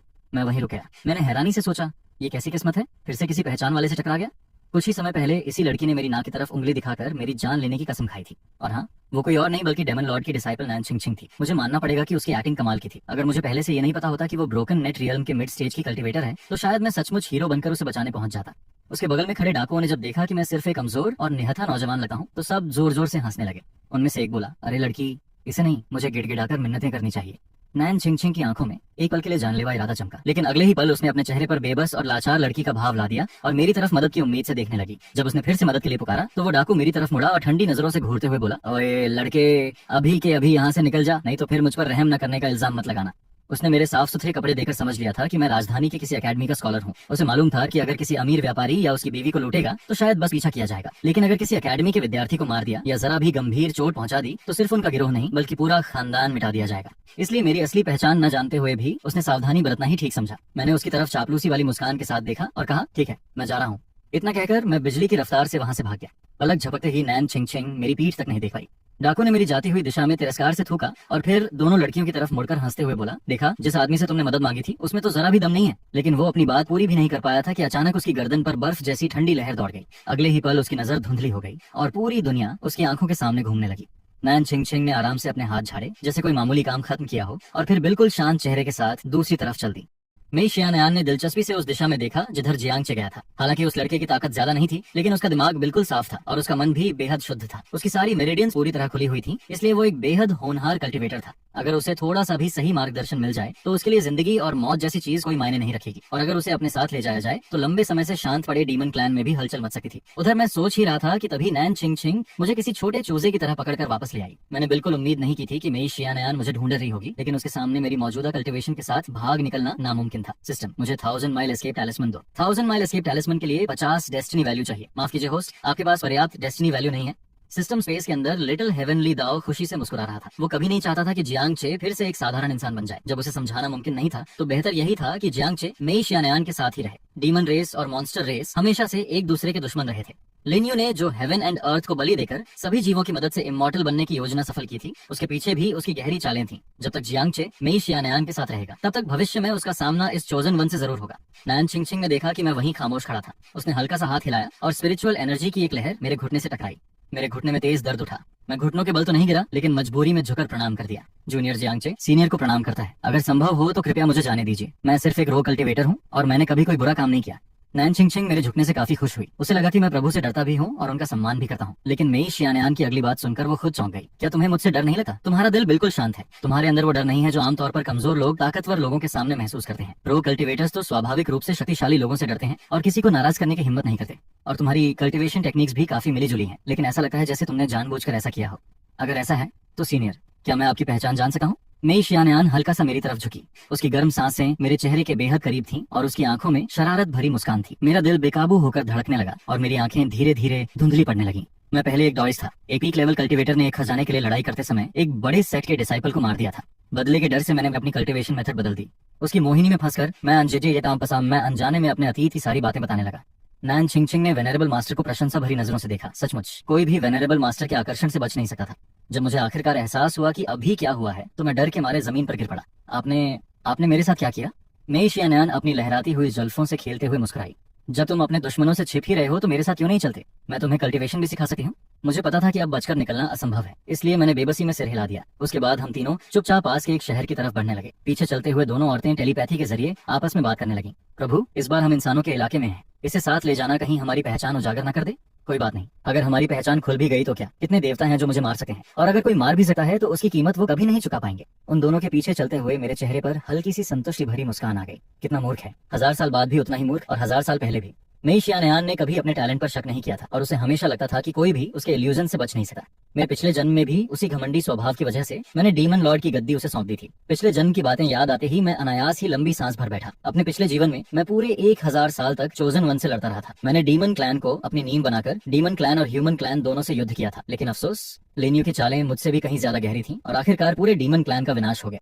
उसी समय उनके सामने बर्फ जैसी सफेद बालों वाली एक महिला आकर खड़ी हो गई। शिनयुए ने सामने का दृश्य देखा और चुपचाप अपने होंठ भींच लिए। दोनों महिलाएं ऐसी थीं जिन्हें बेमिसाल सुंदरता की मिसाल कहा जा सकता था और उनकी ताकत भी असाधारण थी। कोई हैरानी नहीं कि शियाओचे उनके साथ था, लेकिन शियाओचे की मुझसे नजरें चुराने वाली हरकत ने उसके दिल में अजीब सी भावनाएं भर दी। क्या तुम मुझसे पहचाने जाने से इतने डरते हो? मेई शियानयान ने उत्सुकता से पूछा। फिलोदाइस्ट, आपको यहाँ किस काम से आना पड़ा? शिनयुए ने सीधे मेरी तरफ देखा। तुम्हारे इस सेवक में अच्छा टैलेंट है, लेकिन इसे कभी सही मार्गदर्शन नहीं मिला। अगर तुम्हें कोई आपत्ति नहीं है तो इसे मुझे दे दो। ये सुनते ही नैन चिंगचिंग हैरानी से मेरी तरफ देखने लगी। एक तरफ वेनेरेबल मास्टर इसे पसंद कर रही हैं और अब इमॉर्टल वेनेरेबल छिंगयुए भी इसे डिसाइपल बनाना चाहती हैं। क्या इस लड़के का टैलेंट सचमुच इतना जबरदस्त है? मैंने सिर झुका लिया और मन ही मन शक करने लगा। मेरी मास्टर ने तो कभी टैलेंट देखकर डिसाइपल स्वीकार नहीं किए थे, फिर मुझे देखते ही वो मुझे अपना डिसाइपल क्यों बनाना चाहती हैं, जबकि मैं खुद को इतना साधारण दिखा रहा हूँ? क्या मुझसे कहीं कोई गलती हो गई? क्या मैंने कुछ जाहिर कर दिया? मेई शियानयान ने शिनयुए की आंखों में देखते हुए कहा। हालांकि मैंने अभी तक इसे अपना डिसाइपल नहीं बनाया है, लेकिन सज्जन इंसान कभी किसी और की पसंदीदा चीज नहीं छीनता, खासकर इतना होनहार टैलेंट। इमॉर्टल वेनेरेबल छिंगयुए, क्या आपको नहीं लगता कि अभी डिसाइपल बनाने की बात करना थोड़ी जल्दी है? और क्या आपको यकीन है कि ये खुद भी राजी होगा? शिनयुए जियांगचे के स्वभाव को अच्छी तरह जानती थी। मेई शियानयान मुस्कुराई और मेरी तरफ देखकर बोली, क्या तुम मेरे डिसाइपल बनना चाहोगे? दोनों की नजरें एक साथ मुझ पर टिक गईं। मैंने मन ही मन कड़वी मुस्कान दी। मैं चाहे किसी का भी डिसाइपल बनूं, आखिरकार मुझे वही रास्ता तय करना पड़ेगा। और सच तो ये था कि मैं किसी का भी डिसाइपल नहीं बनना चाहता था। मेरी खामोशी देकर मेई शियानयान की मुस्कान जम गई। क्या बात है, तुम मेरे डिसाइपल नहीं बनना चाहते? अचानक हवा में फैली किलिंग इंटेंट ने मुझे तुरंत होश में ला दिया। सीनियर, आपकी असली ताकत चाहे जो भी हो, लेकिन मेरी नजर में आप कल्पना से भी कहीं ज्यादा शक्तिशाली हैं। आपका डिसाइपल बनना मेरे अनगिनत जन्मों के पुण्य का फल होगा। ये जवाब सुनकर मेई शियानयान संतुष्ट होकर मुस्कुरा उठी, लेकिन शिनयुए का चेहरा साफ तौर पर काला पड़ गया। छोटे लड़के, सोच समझकर बोलो कि तुम क्या कह रहे हो।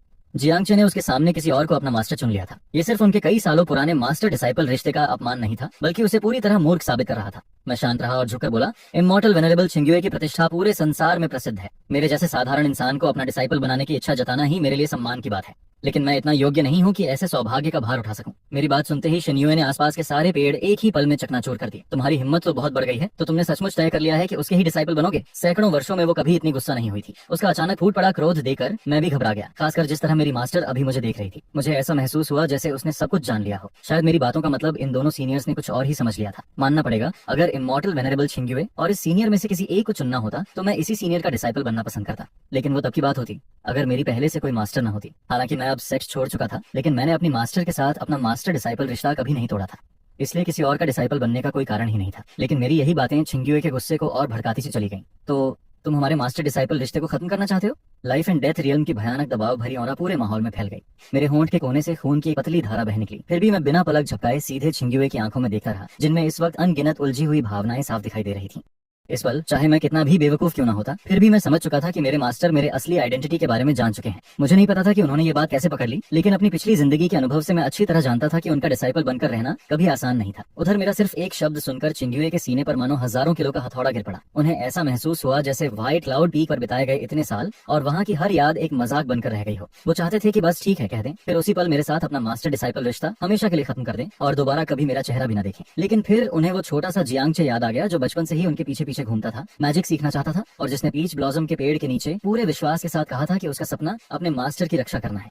उन यादों ने उनके होठों से ठीक है निकलने ही नहीं दिया। वो बेताबी से जानना चाहते थे कि आखिर डाओ शाओचे सेक्ट क्यों छोड़ना चाहता है, बायुन पी क्यों छोड़ना चाहता है और मास्टर डिसाइपल रिश्ता तक क्यों तोड़ना चाहता है। लेकिन आखिर में उनके मुंह से सिर्फ 3 शब्द ही निकल पाए, क्यों।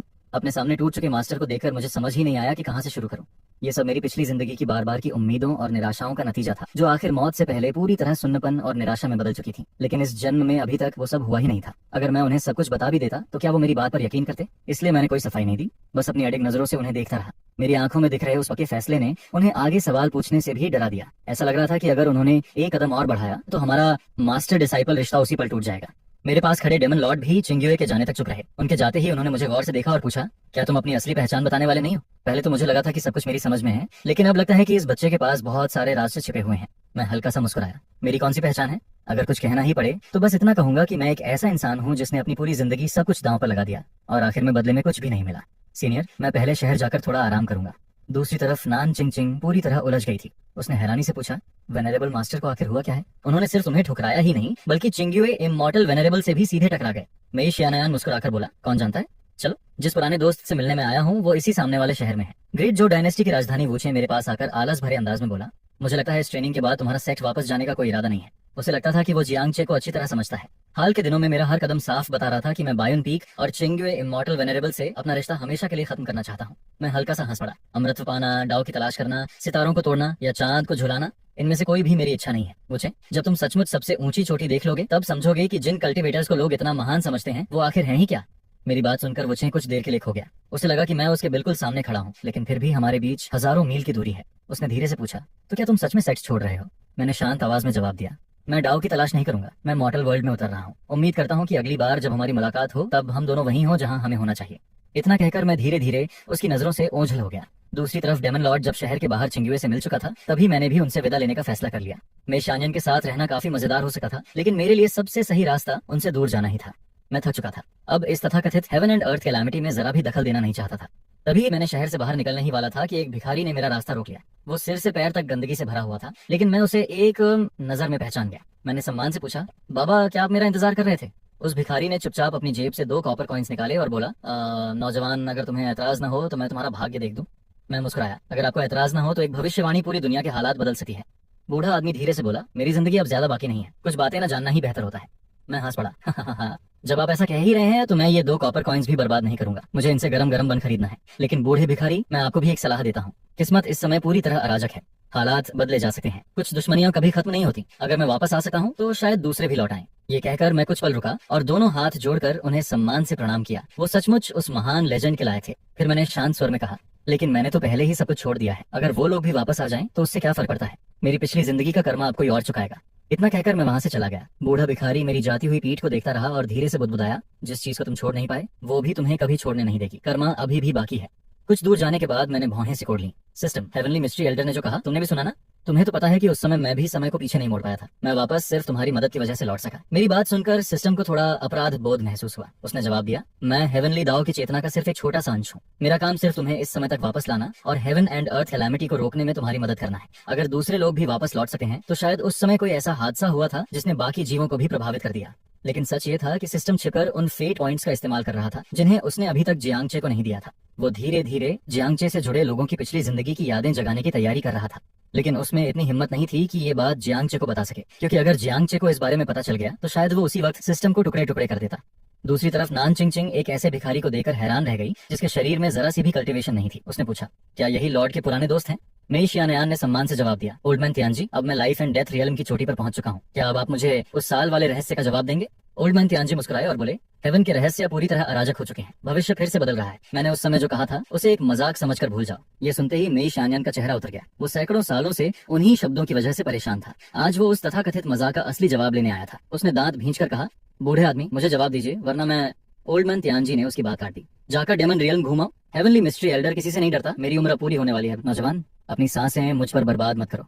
उस समय उन्होंने अपनी भविष्यवाणी तक पूरी नहीं की थी, फिर भी उनकी हालत ऐसी हो गई थी। अब वो सिर्फ इसी तरह जिंदा थे ताकि भविष्य का अंत अपनी आंखों से देख सकें। मेशाने ने दांत भींच लिए। ठीक है, तो मैं सिर्फ एक सवाल पूछूंगा। उस समय आपने कहा था कि मैं एक आदमी का साथ दूंगा और उसके साथ लड़ूंगा। मुझे बस इतना बता दीजिए कि वो इंसान कौन है। इतना बताने में तो कोई दिक्कत नहीं होनी चाहिए। अगर वो मेरे अधीन होगा तो पूरा डेमन रियल्म भी उसके अधीन होगा। लेकिन हेवनली मिस्ट्री एल्डर बस वहीं लेट गए और बोले, जब सही समय आएगा तब तुम खुद जान जाओगे कि वो कौन है। ये सुनकर मेई शियानयान गुस्से से कांप उठा, लेकिन उसे समझ आ गया कि बूढ़ा अब कुछ नहीं बताएगा, इसलिए उसने अपना हाथ झटका और वहां से चला गया। उधर जीशियाओ स्वॉर्ड सेक्ट के विशाल चौक में चिंग्युए बाकी डिसाइपल्स के साथ वापस लौटे तो देखा कि एल्डर चंगे पहले से ही उनका इंतजार कर रहे थे। चिंग्युए ने शांत स्वर में कहा, जांगचे यात्रा पर गया है, वो कुछ समय तक वापस नहीं आएगा। ये सुनकर चंगे ने निराश होकर सिर हिलाया। कुछ दिन पहले मैंने कई डेटोरा स्नेक्स पकड़े थे। सोचा था कि जांगचे के लौटने पर उसके लिए सूप बनाऊंगा। पिछली बार जब उस पर झूठा आरोप लगाया गया था तब से मुझे उसके लिए बहुत अपराध बोध हो रहा था। इसलिए मैं 100 सेक्शन माउंटेन गया और वहाँ दाओ रियल्म से नीचे की हर डेटोरा स्नेक को मार डाला। अब लगता है कि मुझे फिर से कुछ डेटोरा स्नेक्स पालनी पड़ेंगी ताकि सेक्ट कॉम्पिटिशन के बाद उन्हें जियांगचे को दे सकूं। लिन्यू, जो सबसे पीछे चल रहा था, अपनी आस्तीन को इतनी जोर से पकड़े हुए था कि उसकी उंगलियां सफेद पड़ गई थी। उसकी आंखों में खून उतर आया था और उसके अंदर किलिंग इंटेंट पागलों की तरह उफान मार रहा था, क्योंकि जिन डेटोरा स्नेक्स पर जहर लगाया गया था उनमें से एक उसका पिता था। अब तक वो यही सोचता रहा था कि उसके पिता गलती से किसी शक्तिशाली एक्सपर्ट के इलाके में चले गए थे और 2 ताकतवर लोगों की लड़ाई के बचे हुए असर से उनकी मौत हो गई थी। लेकिन आज उसे पता चला कि असलियत कुछ और ही थी। उसके पिता की मौत सिर्फ इसलिए हुई थी क्योंकि कैंगे जियांगचे से बदला लेना चाहता था। ये सच सुनकर लिन्यू के दिल में गुस्से की आग भड़क उठी। उसने मन ही मन ठंडी हंसी हंसते हुए कहा, हाँ, कितनी मजाक की बात है। उधर शिन युए बाकी लोगों के साथ सामान्य तरीके से बातें कर रहा था, लेकिन उसके मन में बेचैनी थी। उसे आज का जियांगचे बिल्कुल अजनबी लग रहा था। उसे महसूस हो रहा था कि मामला सिर्फ दाओ हार्ट के टूटने का नहीं है। कहीं ऐसा तो नहीं कि उसके शरीर पर किसी और का कब्जा हो चुका हो। आखिर एक साधारण दाओ पैलेस रियल्म कल्टीवेटर जियांगचे और वू चेन जैसी बातें कैसे समझ सका था, लेकिन वो खुद इसका जवाब नहीं ढूंढ पा रहा था। तभी उसे हेवनली मिस्ट्री मिरर का ख्याल आया। अगर दुनिया में कोई इस राज को एक पल में समझ सकता था तो वो यही मिरर था। ये सोचकर वो सीधे सेट के पीछे वाले फॉरबिडन एरिया की तरफ बढ़ गया जहाँ हेवनली मिस्ट्री मिरर रखा हुआ था। लेकिन आज वहां पहुंचते ही उसने महसूस किया कि कुछ अलग है। मिरर से एक अजीब और रहस्यमयी शक्ति निकल रही थी, जैसी उसने पहले कभी नहीं देखी थी। वो अभी समझने की कोशिश ही कर रहा था कि अचानक हेवनली मिस्ट्री मिरर तेज रोशनी से चमक उठा। अगले ही पल वो रोशनी किंग यूए को पूरी तरह अपने अंदर समेट गई। तभी अनगिनत यादें उसके दिमाग में बाढ़ की तरह घुसने लगीं। ये यादें उसकी भी थीं और उसकी नहीं भी थीं। उन यादों में उसने देखा कि जब वो सेक्ट के डिसाइपल्स को लेकर बेदवान माउंटेन जा रहा था, तब लिन यू और दर्जनों कल्टिवेटर्स को डेमन रेस की जेल में कैद कर लिया गया था, जबकि जियांग चे को अकेले एक अलग सेल में बंद रखा गया था। बाकी कैदियों की नजर से ऐसा लग रहा था कि डेमन रेस बड़े सम्मान से ढेर सारे स्वादिष्ट खाने लेकर आती है और एक एक करके फीमेल कल्टिवेटर्स अंदर भेजे जाते हैं। जेल में बंद कल्टिवेटर्स गुस्से से चिल्ला रहे थे, लेकिन उन्हें असली सच दिखाई नहीं दे रहा था। उस सेल के उस कोने में जो उनकी नजरों से छिपा हुआ था, जियांग चे लोहे की मोटी जंजीरों से बंधा पड़ा था। उसके हाथ पैर पूरी तरह जकड़े हुए थे और वो बेहोश था। इसी बीच लिन यू का डेमन बॉडी उन बेहोश महिला कल्टिवेटर्स को एक एक करके निगल रहा था। इसके बाद दृश्य बदल गया। किंग यूए ने सभी कैट डिसाइपल्स को बचा लिया था। फिर सब लोग एनफोर्समेंट हॉल में मौजूद थे। चारों तरफ से जियांग चे पर आरोप लगाए जा रहे थे। जियांग चे के पास अपनी सफाई में कहने के लिए एक भी शब्द नहीं था। रोसी की आंखें निराशा से भरी हुई थीं। वो चेन ठंडे चेहरे के साथ चुप खड़ा था। बाकी डिसाइपल्स जियांग चे को ऐसे घूर रहे थे जैसे वो कोई कूड़ा हो। और आखिर में किंग यूए ने बिना किसी हिचकिचाहट के जियांग चे को अपराधी घोषित कर दिया। यहीं पर वो यादें धीरे धीरे खत्म हो गईं। इसी समय हजारों मील दूर एक सुनसान जगह पर सिस्टम अपने लगभग खत्म हो चुके डेस्टिनी पॉइंट्स को देकर धीरे से सिर हिलाने लगा। उससे अफसोस था कि वो तब तक टिक नहीं पाया जब तक लिन यू अपने असली नुकीले दांत पूरी तरह बाहर नहीं निकाल देता। उधर किंग यूए अब भी वहीं खड़ा था। काफी देर तक वो उन यादों से बाहर ही नहीं निकल पाया। उसने भविष्य में होने वाली उन घटनाओं के बारे में सोचा और अनजाने में अपने सीने पर हाथ रख लिया। ऐसा लग रहा था जैसे किसी ने सुई चुभो दी हो, लेकिन कुछ ही देर बाद उसकी आंखों में पहले से कहीं ज्यादा दृढ़ता आ गई। उसने मन ही मन कसम खाई कि वो किसी भी कीमत पर उस भविष्य को सच नहीं होने देगा। दूसरी तरफ मैं आराम से अपना सफर जारी रखे हुए था कि तभी रास्ते के किनारे मुझे एक बेहोश लड़की दिखाई दी। मैंने उसे बचाया और पता चला कि वो डाली किंगडम की प्रिंसेस जो थी। लेकिन तभी अचानक एक रहस्यमयी बूढ़ा आदमी बिना कुछ बोले बुरी तरह घायल गुशी को मेरी गोद में डालकर पल भर में गायब हो गया। मैं हैरानी से जमीन की तरफ देखने लगा और मन ही मन उस बूढ़े को पागल कहकर कोसने लगा, लेकिन तब तक उसका कहीं नामो निशान नहीं था। मजबूरी में मैंने नीचे झुककर स्पिरिचुअल एनर्जी छोड़ी और गुशी की चोटों की जांच करने लगा। सिर्फ 3 सांसों के बाद ही मैंने गुस्से में गाली देते हुए अपना हाथ पीछे खींच लिया। उस लड़की की मेरिडियंस पूरी तरह टूट चुकी थी। उसकी सोल भी बुरी तरह घायल थी और वो मौत के बिल्कुल किनारे पहुंच चुकी थी। लेकिन अगले ही पल मेरा चेहरा और भी काला पड़ गया। मैंने उसके शरीर पर मौजूद आर्मर को देखा और पहचान लिया कि ये ग्रेट जो डायनेस्टी के किसी जनरल का आर्मर था। मैंने दांत भींचते हुए कहा, क्या वो बूढ़ा सच में पागल है? क्या वो पूरे आनपिंग विलेज को मरवाना चाहता है? मैंने आसमान की तरफ देखकर जोर से चिल्लाया, बूढ़े जल्दी कुछ स्पिरिट स्टोन्स और हर्ब्स भेज। जैसे ही मेरी आवाज खत्म हुई, आसमान से बारिश होने लगी और अगले ही पल जमीन पर स्पिरिट स्टोन्स और तरह तरह की हर्ब्स का ढेर लग गया। समय बहुत कम था। मैंने तुरंत स्पिरिट स्टोन से एक मैजिक एरे बनाया और गुशी का इलाज शुरू कर दिया। जैसे ही उसकी जान फिलहाल के लिए सुरक्षित हुई, मैं हर्ब्स की तरफ गया और पिल्स बनाने लगा। मेरी मौजूदा कल्टीवेशन से उसे पूरी तरह ठीक करना लगभग नामुमकिन था। अब सिर्फ 2 ही रास्ते थे, या तो उसकी रियल्म को जबरदस्ती बढ़ाया जाए या फिर उसकी कल्टीवेशन टेक्निक को खुद चलने दिया जाए। मैंने धीरे से हाथ उठाया और मेरे पास 2 पिल फर्नेसेस प्रकट हो गए। उनके अंदर एक साथ 10 तरह की हर्ब्स रखी हुई थी। पास ही अंधेरे में छिपा बूढ़ा ये सब देखकर दंग रह गया। उसकी आंखें फैल गईं। उसने अविश्वास से कहा, 3rd ग्रेड मेरिडियन ओपनिंग पिल और 4th ग्रेड सोल रिप्लेनिशिंग पिल। इन्हें तो सिर्फ 4th ग्रेड अल्केमिस्ट ही बना सका है, लेकिन इतनी कम उम्र में 4th ग्रेड अल्केमिस्ट, और वो भी दोनों पिल्स एक साथ रिफाइनिंग कर रहा है, ये कैसे संभव है? कुछ देर बाद मैंने अपनी स्पिरिचुअल पावर वापस खींच ली और दोनों बिल्कुल परफेक्ट पिल्स बाहर निकल आई। इससे मेरी 4th ग्रेड अल्केमिस्ट की पहचान पूरी तरह साबित हो गई। अगले ही पल मैंने दोनों पिल्स गुशी को खिला दी, फिर उसे 2-4 हल्की लातें मारकर संतुष्ट चेहरे के साथ वहां से निकल गया। उसके बाद मैं सीधे उस बूढ़े के पास पहुंचा। मेरी आंखों में साफ बुरी नीयत झलक रही थी। मैंने ठंडी आवाज में पूछा, उसे आनपिंग विलेज क्यों भेजा और तुम आखिर हो कौन? मैं जानता था कि वॉइड ट्रांसफॉर्मेशन रियल्म की पीक स्ट्रेंथ रखने वाला ये बूढ़ा किसी मार्शल आर्टिस्ट का इलाज पलक झपकते ही कर सकता था, इसीलिए उसकी हरकत मेरी समझ से बाहर थी। मैंने आगे कहा, मैं एक डेमन हूँ और वो ह्यूमन एम्परर की ब्लड लाइन से है। अगर हमारा टकराव हुआ तो नतीजा सिर्फ मौत होगा। इतना कहते हुए मैंने भौहें सिकोड़ ली। मुझे लगभग अंदाजा होता हो गया था बूढ़ा कौन है। मैंने कहा, अब सारी बात सच सच बताओ। इस बार बूढ़े ने कुछ नहीं छिपाया। उसने बताया कि जब से उसे ग्रेट कॉन्टिनेंट के 1000 बर्ड सेट पर हमला करने की मंशा का पता चला था, तब से वो चुपचाप सब पर नजर रखे हुए था ताकि लड़ाई का असर आनपिंग विलेज तक न पहुंचे। लेकिन उसे बिल्कुल उम्मीद नहीं थी कि 1000 बर्ड्स सेट आखिरी समय में खुद को उड़ाकर दुश्मन के साथ म्यूचुअल डिस्ट्रक्शन का रास्ता चुन लेगा। उसने ये भी बताया कि हर ह्यूमन एम्परर उसकी ड्रैगन क्लैन से नफरत करता है। उसे डर था कि ह्यूमन एम्परर। मैंने बीच में ही सवाल किया, अगर ऐसा था तो जब उसे मदद की सबसे ज्यादा जरूरत थी तब तुमने उसकी मदद क्यों नहीं की, और आखिरी पल में एम्परर की बेटी को ही क्यों बचाया? मेरी बात सुनकर बूढ़ा चुप हो गया। उसकी बात सुनने के बाद मेरा गुस्सा थोड़ा शांत हुआ। मैंने हाथ हिलाते हुए कहा, मैं यहाँ काफी देर से हूँ, अगर तुमने उसे जल्दी नहीं ले गए तो वो जाग जाएगी। बूढ़े ने सिर हिलाया। फिर वो फॉर्मेशन के पास गया, गुशी को उठाया और ग्रेट जो डायनेस्टी की सीमा पर मौजूद बेइये सिटी की तरफ उड़ गया। इस समय बेइये सिटी में हर तरफ मातम पसरा हुआ था। सभी लोग गुशी के लिए दुख मना रहे थे और साथ ही उनके दिलों में एक अनजाना अपराध बोध भी था। लेकिन तभी शियाओ युन की आंखों से आंसू बहते बहते अचानक वो हंस पड़ी और बिना समय गंवाए बेइये सिटी के बाहर की तरफ उड़ गई। शहर के बाहर एक पत्थर की गुफा में कमजोर गोशी घबराकर चारों तरफ देख रही थी। तभी गुफा के बाहर से किसी के कदमों की आवाज सुनाई दी। गोशी डर से कांप उठी, लेकिन अगले ही पल शियाओ युन उसके सामने आ गई। शियाओ युन ने पहले सोचा था कि उसके दिमाग में अचानक जो आवाज आई थी वो सिर्फ उसका भ्रम था, लेकिन जब उसने सच में प्रिंसेस को जिंदा देखा तो उसकी आंखों से आंसू अपने आप बहने लगे। गोशी ने शियाओ युन को देखा तो उसके चेहरे की घबराहट तुरंत गायब हो गई। उसने राहत की सांस लेते हुए पूछा, योर हाइनेस, आप यहाँ कैसे पहुंची? फिर उसने अपने पूरी तरह ठीक हो चुके शरीर की तरफ देखा और याद करते हुए बोली, मुझे याद है कहा जब 1000 बर्ड सेक्ट ने खुद को उड़ा दिया था, तभी अचानक एक सीनियर प्रकट हुए। उन्होंने मेरा दर्द खत्म कर दिया और मुझे होश में रखा, लेकिन मुझे नहीं पता कि वो सीनियर मुझे कहाँ ले गए थे। इसके बाद गोशी ने कहा, शियाओ युन, किसी को भेजकर जांच करवाओ। बेइये काउंटी के एक गांव में एक बहुत ही खास नौजवान और एक बूढ़ा आदमी रहते हैं। मुझे यकीन है कि वही सीनियर मुझे यहाँ छोड़कर गए हैं। शियाओ युन किसी को परेशान नहीं करना चाहती थी, लेकिन जिसने उनकी जान बचाई थी उसका एहसान चुकाना भी जरूरी था। और सबसे बड़ी बात, उस नौजवान की ताकत बिल्कुल साधारण नहीं थी। अगर उसे ग्रेट जो के साथ जोड़ लिया जाए तो वो राज्य की बहुत बड़ी ताकत बन सकता था। शियाओ युन ने सिर हिलाया, लेकिन फिर उसने हैरानी से गोशी की तरफ देखा और बोली, प्रिंसेस, आपको अभी भी जिशियाओ स्वॉर्ड सेक्ट जाना है। अगर हम उन दोनों को ढूंढने निकल पड़े तो बिल्कुल समय नहीं बचेगा।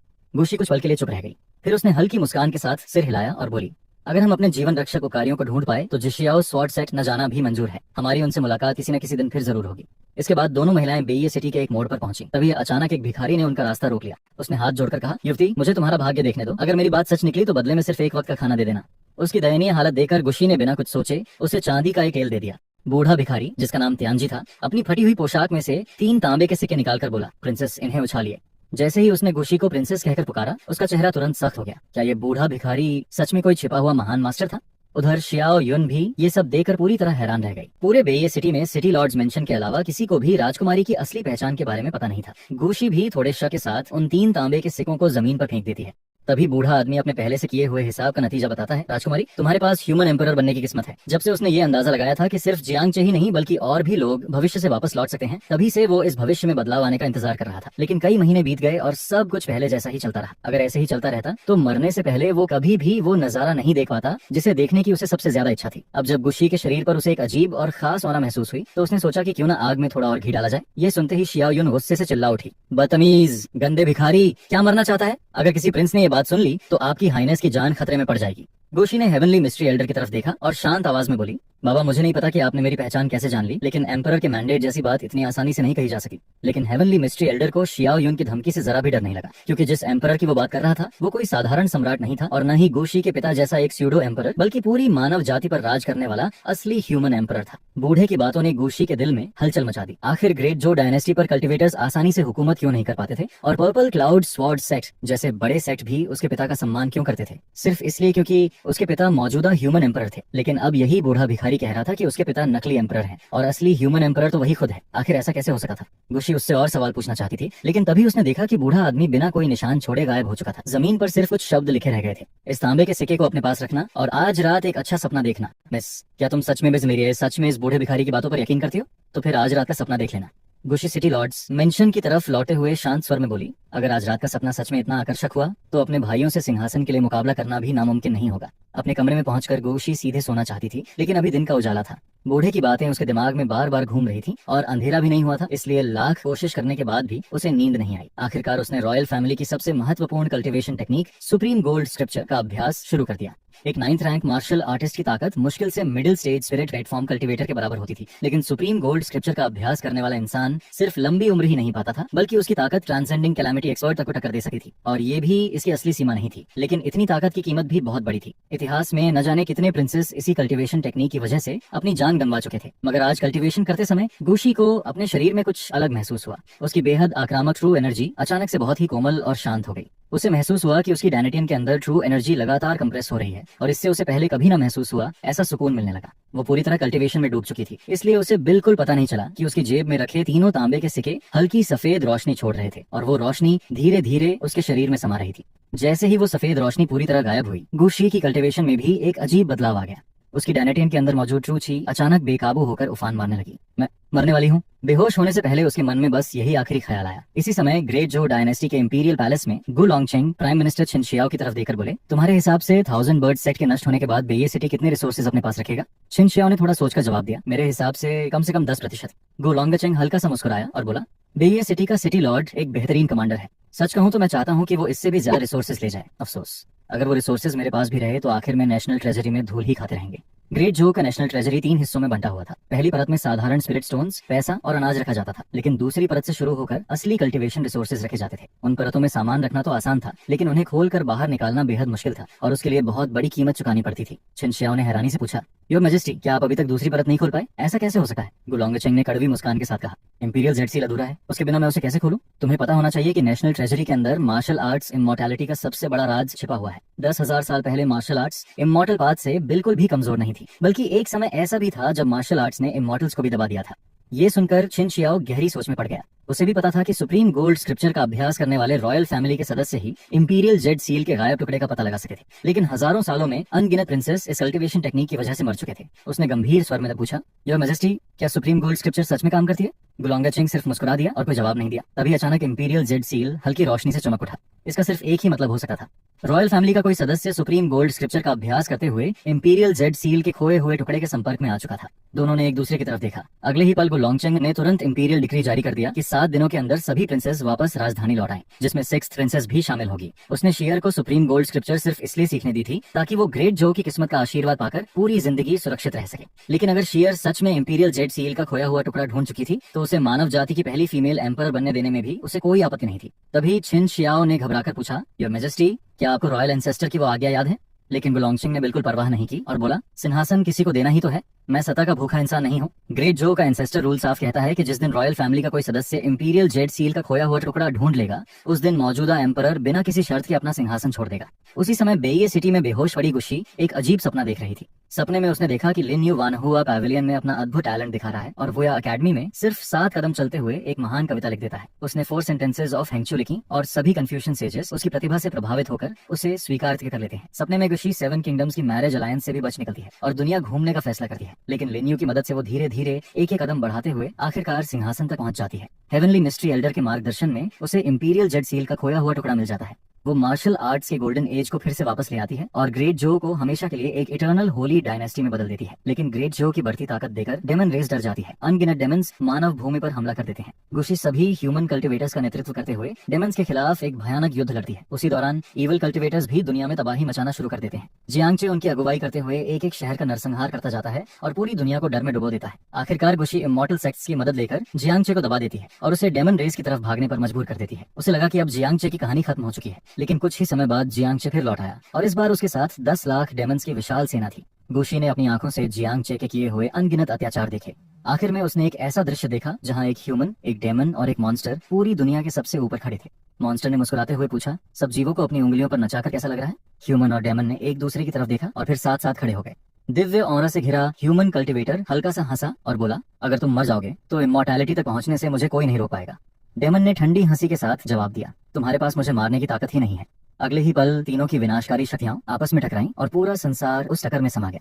गुशी आगे का दृश्य देखना चाहती थी, लेकिन उस भयानक दबाव को वो बिल्कुल भी सहन नहीं कर सकी। उसकी चेतना धीरे धीरे डूबने लगी और फिर अचानक उसकी आंख खुल गई। होश में आते ही उसने सिर घुमाकर देखा तो उसके बिस्तर के चारों तरफ कई लोग खड़े थे। उसके पिता, उसका तीसरा भाई प्रिंस ऑफ यान, बेइये सिटी का सिटी लॉर्ड, अंकल चेन और यहाँ तक कि कई इमॉर्टल सेक्ट्स के डिसाइपल्स भी वहाँ मौजूद थे। गुलोंगचेंग ने जैसे ही गुशी को होश में आते देखा, उसकी खुशी का ठिकाना नहीं रहा। उसने तुरंत पूछा, कैसा महसूस कर रही हो? कहीं कोई तकलीफ तो नहीं? क्या मैं बिल सेक्ट के किसी डिसाइपल को बुलाऊं ताकि वो तुम्हारी जांच कर सके? गुशी ने बेबस होकर मुस्कुराते हुए जवाब दिया, मैं तो बस थोड़ी देर सो गई थी, इतनी बड़ी बात बनाने की कोई जरूरत नहीं है। गुलोंगचेंग ने जब देखा कि गुशी पूरी तरह सुरक्षित है, तब जाकर उसने आखिरकार राहत की लंबी सांस ली। गुशी हैरान रह गई, क्या सिर्फ एक झपकी नहीं थी? मैं पूरे 1 महीने से भी ज्यादा समय तक बेहोश रही। उसके चेहरे पर अविश्वास साफ दिखाई दे रहा था। इतना लंबा समय बीत गया, लेकिन मुझे तो ऐसा लगा जैसे मैं बस एक सपना देख रही थी। तभी गुलोंगचेंग ने कमरे में मौजूद सभी लोगों को रुकने का इशारा किया और गंभीर आवाज में पूछा, दाओशियर, सच सच बताओ, क्या किसी ने तुम्हारे खिलाफ साजिश की थी? क्या किसी ने तुम्हें कोमा में पहुंचा दिया? गुशी ने धीरे से सिर हिला दिया, नहीं, मेरी कल्टिवेशन के दौरान गलती हो गई थी। मेरी ट्रू एनर्जी हमेशा की तरह उग्र और बेकाबू रहने के बजाय अचानक बहुत शांत हो गई। मुझे लगा कि यही सही मौका है, इसलिए मैंने उसे रोका नहीं और उसे डैंटियन की तरफ इकट्ठा होने दिया। लेकिन मुझे बिल्कुल उम्मीद नहीं थी कि वो अचानक पलटकर मुझ पर ही हमला कर देगी। उसी वजह से मैं बेहोश हो गई। यह सुनते ही गुलोंगचेंग का चेहरा बदल गया। उसने तुरंत पूछा, शेयर कल्टीवेशन शुरू करने से पहले तुम किन लोगों के संपर्क में आई थी? गुशी कुछ पल सोचती रही, फिर धीरे धीरे बोली, 1000 बर्ड सेट को खत्म करने के बाद मैं बुरी तरह घायल हो गई थी। तभी 2 एकांत में रहने वाले मास्टर्स ने मेरी जान बचाई थी। उसके बाद मेरी मुलाकात एक बूढ़े भिखारी से हुई थी। गुलोंगचेंग के चेहरे पर ज्यादा बदलाव नहीं आया। उन 2 लोगों के बारे में वो पहले से जानता था जिन्होंने उसकी बेटी की जान बचाई थी। जहां तक उस बूढ़े भिखारी की बात थी, गुशी के बेहोश रहने के दौरान शियाओ युन उसका जिक्र कर चुका था और गुलोंगचेंग ने तुरंत उन दोनों को ढूंढने के लिए लोगों को भेज भी दिया था। उसने शांत स्वर में कहा, उनमें से एक असल में ड्रैगन था। ग्रेट जो और ड्रैगन्स हमेशा से दुश्मन रहे हैं, लेकिन उस ड्रैगन ने तुम्हारी जान बचाई और इतना बड़ा पुण्य कमाया है कि हम उसकी असली पहचान को अनदेखा कर सकते हैं। जिसने तुम्हें बचाया वही ड्रैगन रहा होगा, लेकिन उस बूढ़े भिखारी का मुझे अब तक कोई पता नहीं चला। ड्रैगन का नाम सुनते ही गुशी की आंखें चमक उठी। अब उसके मन में सिर्फ एक ही सवाल था, क्या वही ड्रैगन था जो उसके सपने में दिखाई दिया था? क्योंकि उस सपने में इंपीरियल जेड सील का टुकड़ा ठीक उसी जगह मिला था जहां एक ड्रैगन की मृत्यु हुई थी। उसी टुकड़े को पाने के बाद ग्रेट जो मार्शल आर्ट्स के स्वर्ण युग में प्रवेश कर गया था। अब वो सिर्फ ये जानना चाहती थी कि उसके पिता और बाकी लोग इस समय कहाँ हैं, ताकि वो ये पक्का कर सके कि जो कुछ उसने सपने में देखा था क्या सब कुछ उसी तरह हो रहा है। गुलोंगचिंग ने हल्का सा सिर हिलाया। दोनों को सिटी लॉर्ड्स मेंशन में बुलाया गया है, जब चाहो उनसे मिल सकती हो। उसी समय सिटी लॉर्ड्स मेंशन के पिछवाड़े में मैं सामने खड़े बूढ़े आदमी की तरफ उंगली दिखाकर गुस्से में चिल्लाया, मैंने तुमसे साफ कहा था कि उसे मत बचाओ, बिल्कुल मत बचाओ, बूढ़े खूसट। अब देखो कैसी मुसीबत मेरे सिर पर डाल दी। अगर बचाना ही था तो सिर्फ उसकी कॉन्शियसनेस को बचाते, उसे पूरी तरह होश में क्यों रखा। मैंने कभी सोचा भी नहीं था कि उस दिन गुशी पूरी तरह बेहोश नहीं थी। अगर पहले से पता होता कि ऐसा होने वाला है तो मैं उसे बचाता ही नहीं। आओ शुन बस मुस्कुराया और ऐसे बर्ताव करने लगा जैसे उसने कुछ सुना ही ना हो। फिर हंसते हुए बोला, गलती तो सच में उसी की थी, लेकिन उसे पूरी तरह दोष भी नहीं दे सकते। उस समय गुशी मौत के बिल्कुल किनारे पर थी। उसके जीने की इच्छा को दबाने की हिम्मत किसी में नहीं थी। और वैसे भी इसमें इतना परेशान होने की क्या बात है। हमें यहाँ सिर्फ बुलाया गया है, हमारी आजादी छीनी नहीं गई। वो लोग बस प्रिंसेस के जागने का इंतजार कर रहे हैं ताकि खुद आकर धन्यवाद कह सकें। फिर उसने हैरानी से मेरी तरफ देखा। मुझे तो समझ नहीं आता कि तुम इतनी जल्दी यहाँ से क्यों भागना चाहते हो। यहाँ अच्छा खाना मिल रहा है, रहने की पूरी आजादी है और आराम की जिंदगी है, फिर इतनी बेचैनी क्यों? मैंने उसे ठंडी नजर से देखा। तुम क्या जानो, एक रो कल्टीवेटर जो अल्केमी में माहिर हो और दूसरा इतना बड़ा डेमन जिसने अपार पुण्य कमाया हो। गुशी जैसी भोली लड़की हमें जरूर ग्रेट कॉन्टिनेंट तक घसीट कर ले जाएगी और मुझे उसके साथ जाने में बिल्कुल दिलचस्पी नहीं है। आउशन और भी उलझ गया। इसमें बुरा क्या है? ग्रेट जो के अधिकारी बन जाओगे, पूरे देश का नेशनल फॉर्चून मिलेगा। मैंने होंठ सिकोड़ लिए। तुम्हें कुछ नहीं पता, उसके लिए काम करना इतना थका देने वाला है कि वहाँ तो कोई कुत्ता भी नौकरी नहीं करेगा। गुशी भले ही एक अच्छी एम्प्रेस बने, लेकिन एक अच्छा एम्परर आखिर में सिर्फ नाम का मुखिया होता है। सारा काम नीचे वालों को ही करना पड़ता है। और सबसे बड़ी बात, भविष्य में लिन यू भी जरूर इसमें शामिल होगा। दरवाजे के बाहर खड़े गुलोंगचिंग ने यह सब सुन लिया था। उसके चेहरे पर अजीब सा भाव उभर आया। उसने अपनी बेटी की तरफ देखते हुए कहा, क्या तुम पहले से उसे जानती हो? इतनी गहरी नाराजगी तो 10-20 साल में भी नहीं बनती। शेयर हमेशा से समझदार रही है, फिर ये लड़का उसके बारे में ऐसी बातें क्यों कह रहा है? तभी गुशी धीरे धीरे आगे बढ़ी और दूर खड़े उस नौजवान को चुपचाप देखने लगी। अगर पहले कोई उसके सामने इस तरह उसे कोसता तो वो बिना सोचे तुरंत जाकर उसे थप्पड़ मार देती, लेकिन उसके सपने में भी एक ऐसा इंसान था जो हर मुलाकात में उसे इसी तरह डांटा और कोसता था। यहाँ तक कि बोलने का अंदाज भी सामने खड़े इस लड़के जैसा ही था। उसे देखते देखते गुशी कुछ पल के लिए खो गई और बहुत धीमी आवाज में बुदबुदाई, डेमन जाने वाला है। आंगन के अंदर मैं अचानक वहीं जम गया और हैरानी से दरवाजे की तरफ देखने लगा। एक पल के लिए मुझे अपने ही कानों पर यकीन नहीं हुआ। डेमन, यही नाम था जिससे पिछले जन्म में इंसानों ने मुझे पुकारा था, लेकिन इस जन्म में तो मैं अभी डेमन बना ही नहीं था। फिर उसे मेरी असली पहचान कैसे पता चल सकती है? तभी किसी ने हैरानी से पूछा, योर हाइनेस, क्या आपने अभी जियांगचे को डेमन कहा? गुशी घबरा गई और तुरंत सिर हिलाकर बोली, नहीं, तुमने गलत सुना। वो सब उस सपने की वजह से हुआ। जब मैं बेहोश थी तब सपने में जियांगचे हर बार उससे मिलते ही उसे बेवकूफ कहकर बुलाता था। सामने खड़े इस लड़के का नाम भी जियांगचे है, इसलिए मैंने गलती से उसे उसी इंसान की तरह समझ लिया। इतना कहकर उसने तुरंत बात बदल दी और आउशुन की तरफ मुड़कर सम्मान से बोली, सीनियर, मेरी जान बचाने के लिए आपका बहुत बहुत धन्यवाद। अगर उस दिन आप नहीं होते तो मैं उस विस्फोट में मर चुकी होती। आउशुन मुस्कुराया, मैंने तो बस छोटी सी मदद की थी, लेकिन अगर सच में किसी ने तुम्हारी जान बचाई है तो वो जियांगचे है। अगर उसने समय रहते टॉप ग्रेड मेरिडियन ओपनिंग पिल और सोल रिप्लेनिशिंग पिल तैयार न की होती तो मैं भी कुछ नहीं कर पाता। यह सुनते ही गुलोंगचिंग स्तब्ध रह गया। उसकी नजरें धीरे धीरे मेरी तरफ मुड़ी और उनमें उत्साह भरने लगा। इतनी कम उम्र और इतनी अद्भुत Alchemy talent. Purple cloud sword sect जैसा शक्तिशाली सेक्ट भी शायद ऐसा जीनियस तैयार नहीं कर सका था। अगर ऐसा इंसान ग्रेट जो के लिए काम करे तो उन्हें भविष्य में पिल सेक्ट के आगे हाथ फैलाने की कभी जरूरत नहीं पड़ेगी। उसने मुस्कुराकर पूछा, युवा भाई, क्या तुम ग्रेट जो की सेवा करने में रुचि रखते हो? मैंने आउशुन की तरफ देखा और मन ही मन उसे खूब कोसा। फिर हल्की झिझक के साथ बोला, योर मैजेस्टी। कुछ पल रुकर मैंने सिर हिलाया। मेरा सपना हमेशा से दुनिया घूमने का रहा है, बाकी किसी चीज में मेरी कोई दिलचस्पी नहीं है। गुलोंगचिंग हंस पड़ा। किसने कहा कि ग्रेट जो की सेवा करने के बाद तुम दुनिया नहीं घूम सकते? भले ही हम इमॉर्टल सेक्स जितने ताकतवर नहीं हैं, लेकिन हमारे पास भी काफी रिसोर्सेज हैं। मैं तुम्हें ड्रैगन क्लाउड वॉरशिप दे सका हूँ। वो एक ही दिन में 10 लाख मील की दूरी तय कर सकी है। इतना बड़ा खजाना मिल जाए तो जहाँ चाहो जब चाहो जा सके हो। मैं जवाब देने ही वाला था कि मेरी नजर गोशी पर पड़ी। उसने मेरी झिझक समझ ली और तुरंत आगे बढ़कर बोली, पिताजी, उन्होंने सिर्फ एक पिल बनाई है, उसके लिए इतना बड़ा इनाम देने की जरूरत नहीं है। जब गुलोंगचिंग ने देखा कि मेरा ग्रेट जो में शामिल होने का बिल्कुल भी इरादा नहीं है तो उसने मुझे मजबूर नहीं किया। उसने मुस्कुराकर कहा, तो तुम ग्रेट जो की सेवा नहीं करना चाहते, फिर भी मेरी बेटी की जान बचाई। इसके बाद उसने गुशी की तरफ देखा, बेटी, क्यों ना तुम इसकी तरफ से कोई इनाम मांग लो। यह सुनकर मैं मुस्कुरा दिया। प्रिंसेस की जान बचाना तो मेरा फर्ज था। आओ शुन, अगर तुम्हारी कोई इच्छा हो तो क्यों ना तुम ही हिज मेजेस्टी से मांग लो। आओ। शुन पूरी तरह चौंक गया। उसने तो जिम शी को सिर्फ इसलिए बचाया था ताकि खुद किसी मुसीबत में न फंस जाए। उसने कभी नहीं सोचा था कि बात यहाँ तक पहुंच जाएगी। काफी देर तक सोचने के बाद आखिरकार उसने एम्परर की तरफ देखा और धीरे से कहा, क्या मुझे नदी के रास्ते अपनी यात्रा करने की अनुमति मिल सकी है? उसके मुंह से ये शब्द निकलते ही पूरा आंगन एकदम शांत हो गया। क्योंकि किसी ड्रैगन की रिवर जर्नी ही उसे ट्रू ड्रैगन बनने के रास्ते पर ले जाती थी। लेकिन जब भी कोई रिवर ड्रैगन धरती पर अपनी यात्रा करता, हजारों मील तक बाढ़ फैल जाती और रास्ते में आने वाली हर चीज तबाह हो जाती। ऐसी हालत में गुशी लॉन्गचेंग के लिए इस अनुरोध को स्वीकार करना नामुमकिन था। वो मना करने ही वाला था कि तभी गुशी ने उसे रोक दिया। मैं इसकी अनुमति देती हूँ। गुलॉन्गचेंग के चेहरे पर साफ नाराजगी दिखाई दी। तभी गुशी ने सीक्रेट वॉइस ट्रांसमिशन के जरिए धीरे से कहा, उस सीनियर के शरीर में इंपीरियल सील का एक फ्रैगमेंट मौजूद है, इसलिए हमें सिर्फ उसकी ट्रिब्यूलेशन के दौरान उसकी रक्षा ही नहीं करनी चाहिए, बल्कि उसके सफल होने के बाद उसे एक ऊंचा पद और सम्मानजनक उपाधि भी देनी होगी, ताकि वो हमेशा के लिए ग्रेट जो की डेस्टिनी से बन जाए। मुरोंगचेंग ये बात सुनकर हल्की सी उत्साह से कांप उठा। फिर उसने आओ शोन की तरफ देखा और सिर हिलाते हुए कहा, मैं तैयार हूँ, लेकिन मेरी कुछ शर्तें हैं। पहली, जब तुम ड्रैगन पाथ पर चलोगे तब ग्रेट जो की सेना हर समय तुम्हारे साथ चलेगी। वो तुम्हारी मदद भी करेगी और ग्रेट जो के लोगों की रक्षा भी करेगी। दूसरी, जब तुम सफलतापूर्वक ड्रैगन बन जाओगे तब तुम्हें ग्रेट जो का ट्रू ड्रैगन बनकर इस देश की रक्षा करनी होगी और इसकी समृद्धि हमेशा के लिए सुनिश्चित करनी होगी। आओ शोन ये सुनकर पूरी तरह हैरान रह गया। उसे बिल्कुल उम्मीद नहीं थी कि गुलॉन्गचेंग इतनी आसानी से मान जाएगा। तभी अचानक उसके दिमाग में 1000 साल पुरानी एक याद उमड़ पड़ी। उस समय एक भयानक बाढ़ आई थी। वो पहाड़ों का सहारा लेते हुए तेज बहाव के उल्टी दिशा में आगे बढ़ रहा था। बस मंजिल तक पहुंचने ही वाला था कि उसके सामने आग की लपटों से घिरी एक भयानक बर्निंग लीजन आकर खड़ी हो गई। जहाँ जहाँ वो सेना गुजरती वहाँ के पहाड़ और नदियां तक भाप बनकर उड़ जाते। उस वक्त आओ शून ने आसमान में उड़कर निकलने की कोशिश की थी, लेकिन उस सेना के सबसे आगे चल रहे आग की लपटों में लिपटे व्यक्ति ने सिर्फ एक नजर उसकी तरफ डाली और उसी एक नजर ने उसे वापस पीछे हटने पर मजबूर कर दिया। उस आदमी ने ठंडी आवाज में कहा, एक मामूली ड्रैगन होकर भी हमारे रास्ते में आने की हिम्मत करता है? अगली बार ऐसा हुआ तो बिना दया किए तुम्हें मार डालूंगा।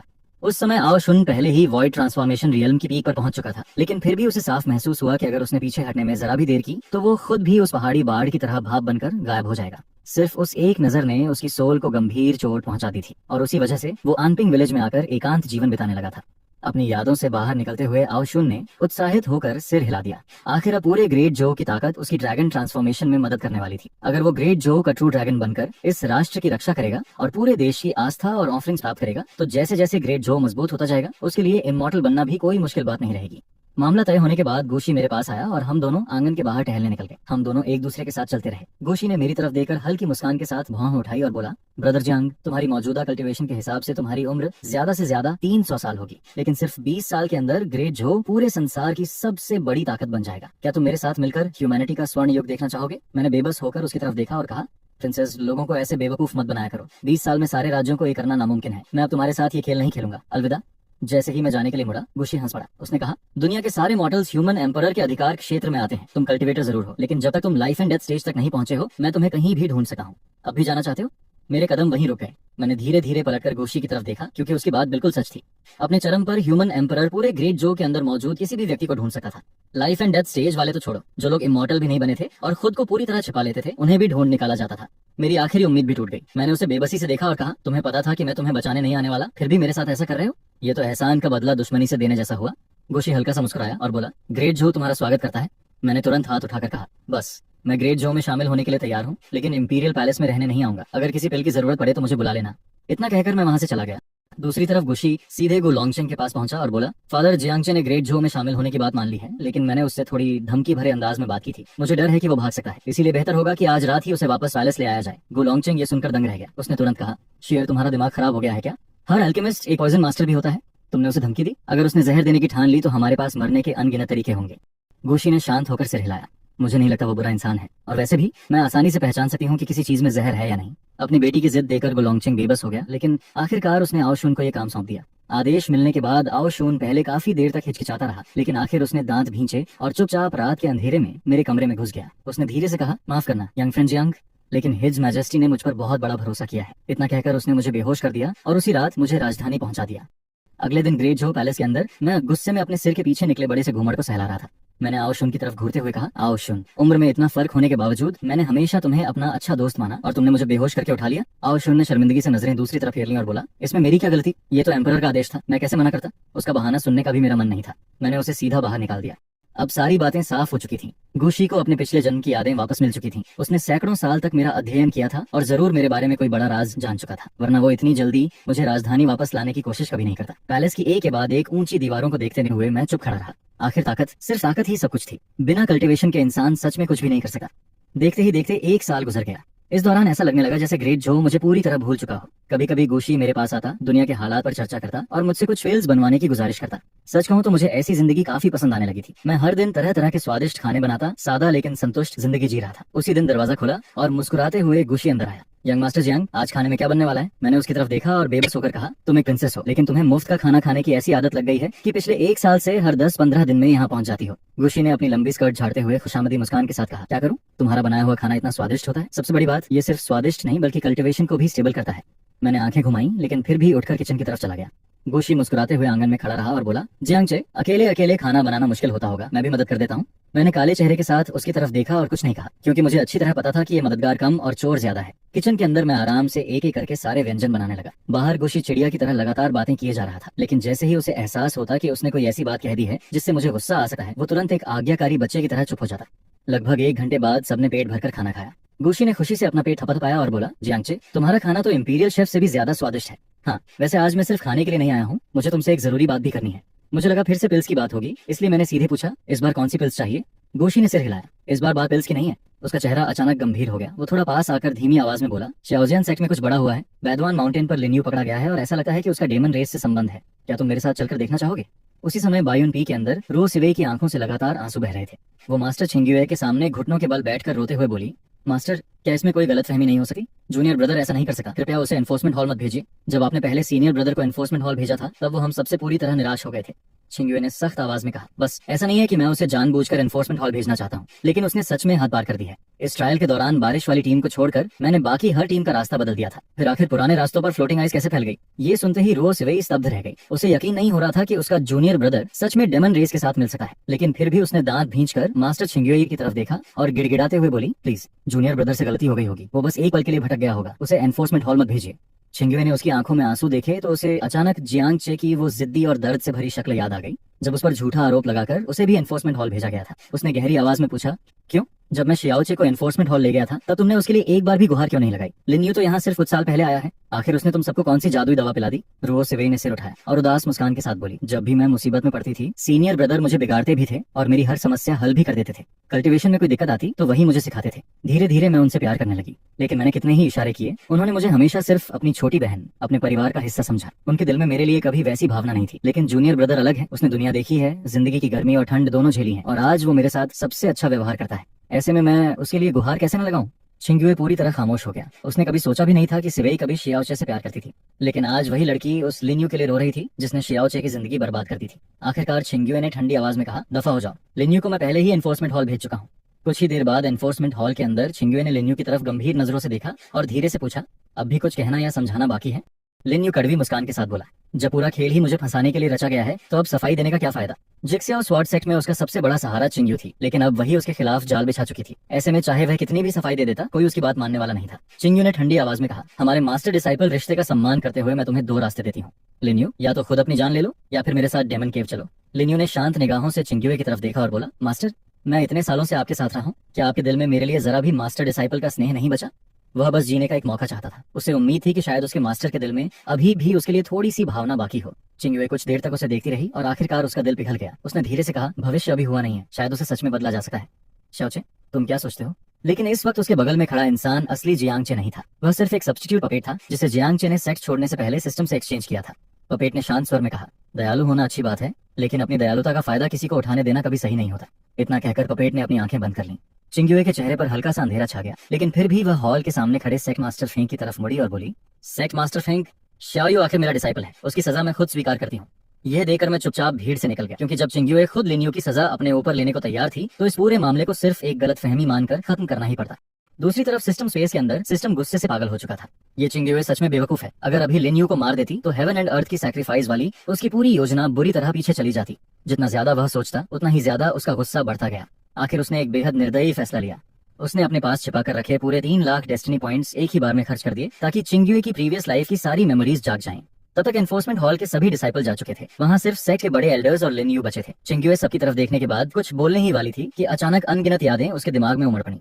मास्टर, आपका धन्यवाद। अगर आप ना होती तो मैं शायद जियांगचे के हाथों बहुत पहले मर चुका होता, और अगर आप ना होती तो हेवन एंड अर्थ की महान सैक्रिफाइस भी कभी पूरी नहीं कर पाता। खुद बुरी तरह घायल होने के बावजूद चिंग्युए ने ठंडी आवाज में पूछा, तो मेरी बेइज्जती और शाओचे के साथ जो कुछ भी हुआ वो सब तुम्हारी ही साजिश थी? लिन्यू मुस्कुराया और सिर हिलाकर बोला, जियांगचे का टैलेंट इतना असाधारण था कि मुझे शक हो गया था कि वही असली चोजन वन है। अगर हेवनली दाओ उसकी रक्षा न कर रहा होता तो मैं कभी जिंदा नहीं बचता। लेकिन सौभाग्य से आप थी। आपने ही उसे पूरी तरह निराशा में धकेला, आपने ही दुनिया को बचाने के उसके विश्वास को तोड़ दिया और आपने ही मुझे वो मौका दिया जिसकी मुझे जरूरत थी। अपनी मौत के करीब पहुंच चुकी मास्टर को देखते हुए लिन्यू धीरे धीरे उसके पास आया। मैंने कभी आपको सैक्रिफाइस करने का इरादा नहीं बनाया था, लेकिन अफसोस है कि हेवनली दाओ को पूरी तरह डिवोर करने से पहले मुझे अभी सिर्फ एक आखिरी कदम और बढ़ाना है। इसके बाद उसने कुछ नहीं कहा, क्योंकि लिन्यू को कभी भी खुद को एक्सप्लेन करना पसंद नहीं था। उसके दिल में वह किसी भी दुश्मन को कभी हल्के में नहीं लेता था। भले ही इस दुनिया के सभी जीव डिवोर किए जा चुके थे, फिर भी कोई अनहोनी हो सकती थी। चिंगुए ने उसकी तरफ देखते हुए पूछा, मैंने तुम्हारे साथ अच्छा व्यवहार किया, इस दुनिया ने भी तुम्हें सब कुछ दिया, फिर तुमने अरबों मासूम लोगों का कत्ल कैसे कर दिया? लिन्यू ने स्पिरिचुअल फ्लेम्स से चिंगुए को रिफाइन करते हुए हल्की हंसी के साथ कहा, हाँ हाँ हाँ, तो फिर जियांगचे का क्या? उसने भी तुम्हारे साथ अच्छा व्यवहार किया था, है ना? उसने तुम्हें न जाने कितनी बार मौत से बचाया। वह पूरी दुनिया का दुश्मन बनने को तैयार हो गया, सिर्फ इस दुनिया की रक्षा करने के लिए। लेकिन आखिर में उसी इंसान की जान तुमने अपनी तलवार से ले ली। मैंने तो बस तुम्हारे साथ वही किया है जो तुमने कभी उसके साथ किया था। यह सुनते ही चिंगुए पूरी तरह जड़ हो गई। जो थोड़े बहुत लोग अभी भी होश में थे, वे भी सन्न रह गए। उन सबके दिमाग में एक ही तस्वीर उभर आई, अंतहीन अंधेरे के सामने अकेला खड़ा एक नौजवान। तब उन्हें समझ आया कि उसके पीछे फैला अंधेरा ही असल में रोशनी था, और आज जो कुछ भी हो रहा है वह सब उनके अपने पिछले फैसलों का नतीजा था। बहुत से लोग खामोश हो गए। तभी एक तरफ खड़ी चिंगुए अचानक पागलों की तरह हंसने और रोने लगी। जिस बच्चे को उसने अपनी आंखों के सामने बड़ा होते देखा था, उसी को उस दुनिया ने बर्बाद कर दिया था, जिसकी रक्षा के लिए उसने सब कुछ कुर्बान कर दिया। तो श्याओचे कभी गद्दार था ही नहीं। उसकी तलवार हमेशा सिर्फ उन लोगों की रक्षा के लिए उठी जिन्हें वह बचाना चाहता था। चिंगुए की नजर धीरे धीरे धुंधली होने लगी। उसे श्याओचे की मौत के वक्त उसकी बेबस लेकिन शांत आंखें याद आने लगी। उसने कड़वी मुस्कान के साथ विरोध करना छोड़ दिया और खुद को लिन्यू द्वारा रिफाइन होने दिया। अपनी आखिरी सांसों में उसे ऐसा महसूस हुआ जैसे वह फिर से अतीत में लौट गई हो। श्याओचे, मैं हूँ तुम्हारी मास्टर, मुझे माफ कर दो। अगर अगला जन्म हुआ तो इस बार मैं तुम पर विश्वास करूंगी। उसकी आंख के कोने से खून का एक आंसू धीरे धीरे बह निकला। अगले ही पल चिंगुए ने धीरे धीरे अपनी आंखें खोली। क्या मैं तो मर चुकी थी? उसने सिर उठाकर सामने देखा। वहाँ कांगे था, जियांग था, सुप्रीम एल्डर भी था और कई जाने पहचाने चेहरे उसके सामने खड़े थे। उन सबको देखकर चिंगुए ने धीरे धीरे अपना सिर झुका लिया। क्या मरने के बाद इंसान सच में लैंड ऑफ रिटर्न में लौट आता है? उसे लग रहा था कि सबकी मौत की जिम्मेदार वही है, इसलिए वह किसी की तरफ देखने की भी हिम्मत नहीं जुटा पा रही थी। चिंगुए को यूं खामोश खड़ा देकर लिन्यू धीरे धीरे उसकी तरफ बढ़ा और बोला, मास्टर आइए, मैं आपको वापस ले चलता हूँ। उसी पर लिन्यू और चिंगुए दोनों को जैसे एक साथ होश आ गया। चिंगुए के शरीर से भयानक किलिंग इंटेंट फूट पड़ा। एक झटके में वह लिन्यू के सामने पहुंच गई। जैसे ही उसका डरावना प्रेशर उस पर गिरने वाला था, कांगहे ने हाथ उठाकर लिन्यू को पीछे खींच लिया। चिंगुए, तुम्हें क्या हो गया है? एनफोर्समेंट हॉल में तुम पहले ही लिन्यू की सजा अपने ऊपर ले चुकी हो और अब उसे मारने की कोशिश कर रही हो। बाहर अभी भी आउटर सेट के बहुत सारे डिसाइपल खड़े हैं। क्या तुम पूरे सेट के सामने खुद को शर्मिंदा करना चाहती हो? चिंगुए ने कोई जवाब नहीं दिया। उसने सिर्फ अपना सिर झुकाकर अपनी हथेली की तरफ देखा। उसके हाथ में स्पिरिचुअल एनर्जी लहरें मार रही थी। क्या कोई मरा हुआ इंसान भी स्पिरिचुअल एनर्जी इस्तेमाल कर सकता है? तभी यादों की एक और लहर उसके दिमाग में दौड़ गई। पहले तो वह पूरी तरह स्तब्ध रह गई, लेकिन अगले ही पल उसकी आंखों में हैरानी चमक उठी। उसे समझ आ गया कि उसने जो कुछ अभी देखा वह उसकी प्रीवियस लाइफ की मेमोरीज थी। उसने कांघे के पीछे खड़े लिन्यू की तरफ बर्फ जैसी ठंडी निगाहों से देखा और बोली, लिन्यू, मैं तुम्हें जिंदा नहीं छोड़ सकती। अभी तुम सिर्फ लिन्हाई रियल्म में हो। अगर मैं तुम्हें इसी वक्त मार दूं तो वो सारी यादें कभी हकीकत नहीं बनेंगी। चिंगुए के इतना कहते ही सेक्ट के फॉरबिडन ग्राउंड से पर्पल क्लाउड स्वॉर्ड बिजली की तरह उड़ती हुई आई और सीधे उसके हाथ में आकर रुक गई। सभी एल्डर्स के चेहरे बेहद जटिल हो गए। पर्पल क्लाउड स्वॉर्ड ने उसके फैसले को स्वीकार कर लिया था, लेकिन फिर भी कोई यकीन नहीं कर पा रहा था कि चिंगुए अपने ही डिसाइपल को मारने का फैसला कर चुकी है। एक एक करके सभी एल्डर्स उसके सामने आकर खड़े हो गए और उसका रास्ता रोक लिया। चिंगुए की पर्पल क्लाउड स्वॉर्ड हमेशा दुश्मनों का अंत करने के लिए उठी थी, और इस समय उसकी नजरों में लिन्यू पूरी दुनिया का सबसे बड़ा दुश्मन था। 1000 साल बाद जियांगचे का वह दर्दनाक अंत याद करते हुए, जिसने दुनिया को बचाने के लिए अपना सब कुछ कुर्बान कर दिया था, चिंगुए की किलिंग इंटेंट और भी ज्यादा भयानक होती चली गई। भीड़ के पीछे खड़ा लिन्यू अच्छी तरह समझ चुका था कि उसका मास्टर सच में उसे मारना चाहता है, लेकिन उसके मन में एक ही सवाल बार बार उठ रहा था। अगर मास्टर उसे मारना ही चाहता था तो फिर लॉ एनफोर्समेंट हॉल में उसकी जगह सजा अपने ऊपर लेने के लिए क्यों तैयार हो गया था? उधर वहाँ मौजूद सभी लोग पूरी तरह हैरान थे। भले ही चिंगुए उनकी ही रियलम का कल्टिवेटर था, लेकिन उसके पास पर्पल क्लाउड डिवाइन स्वॉर्ड थी। अगर उसने उस तलवार से पर्पल क्लाउड डिवाइन थंडर छोड़ दिया तो शायद वे सब मिलकर भी उसका सामना नहीं कर पाते। अगर वह इतनी दूर जाने को तैयार था तो उसके पीछे कोई बहुत बड़ा कारण जरूर था। चिंगुए ने बिना एक शब्द बोले अपनी किलिंग इंटेंट फैला दी, अपनी तलवार बाहर निकाली और धीरे धीरे लिन्यू की तरफ बढ़ने लगा। हालात देखकर एल्डर्स के पास बीच में आने के अलावा कोई रास्ता नहीं बचा। तभी चिंगुए ने ठंडी आवाज में कहा, तुम लोग सच में मुझे रोकना चाहते हो? मैं इसे मारकर ही रहूंगा। उसकी भयानक किलिंग इंटेंट पूरे हॉल में तूफान की तरह फैल गई। बाहर खड़े सभी डिसाइपल्स उस दबाव को सह नहीं पाए और एक एक करके दूर भाग गए। जब एल्डर्स ने देखा कि चिंगुए किसी भी कीमत पर पीछे हटने वाला नहीं है और मौत तक लड़ने के लिए तैयार है, तो उन्होंने भी अपनी शक्ति वापस खींच ली। उनके मन में बस एक ही बात थी, तो क्या हुआ अगर लिन हाइजिंग अब नहीं रही? जो होना था हो चुका। अब मरने मारने की लड़ाई की कोई जरूरत नहीं। अगर बाद में इस खबर को दबा दिया जाए और चिंगुए की प्रतिष्ठा बचा ली जाए तो वही काफी होगा। यह सोचकर सब लोग चुपचाप रास्ते से हट गए। कांघे ने तो सीधे लिन्यू को अपने बराबर के कल्टीवेटर की तरह मानते हुए आसपास की पूरी स्पेस ही सील कर दी, ताकि कोई भी बीच में दखल न दे सके। लिन्यू ने दर्द भरी आंखों से अपने मास्टर की तरफ देखा और धीमी आवाज में पूछा, आप सच में मुझे मारना चाहते हैं? लेकिन चिंग्युए की नजर में उसके चेहरे पर सिर्फ बनावटी मासूमियत और छिपा हुआ मजाक दिखाई दे रहा था, जैसे वह कह रहा हो कि सामने खड़ा इंसान सिर्फ एक बेवकूफ है। लिन्यू ने कांपती आवाज में कहा, मास्टर, आपने ही मुझे कल्टीवेशन के रास्ते पर चलाया था। आपने ही एक साधारण इंसान से मुझे आज यहाँ तक पहुंचाया। अगर आप नहीं होते तो मैं कब का। लेकिन वह अपनी बात पूरी भी नहीं कर पाया था कि अचानक उसकी गर्दन पर बर्फ जैसी ठंडी अनुभूति हुई। अगले ही पल उसकी आंखों के सामने पूरी दुनिया बिखर गई। मरते समय भी वह समझ नहीं पाया कि वर्ल्ड ऑनर्ड वन ने अचानक उसे क्यों मार दिया। चिंग्युए ने ठंडी सांस छोड़ते हुए बुदबुदाया, शियाओचे, मास्टर ने तुम्हारा बदला ले लिया। अब भविष्य में होने वाली कोई भी घटना कभी नहीं होगी। हल्की हल्की बारिश होने लगी और चिंग्युए चुपचाप लिन्यू का सामान उठाकर वहां से चला गया। कुछ देर बाद सेट के एक कोने में रोसी बड़ी बेबस नजरों से उस सब्स्टिट्यूट पपेट को देख रही थी जिसे मैं पीछे छोड़ गया था। उसने घबराकर पूछा, सीनियर ब्रदर, जूनियर ब्रदर ठीक रहेगा ना? पपेट ने उसकी तरफ देखा और बिल्कुल शांत स्वर में कहा, कौन जाने, वैसे मैं तो बिल्कुल ठीक हूँ।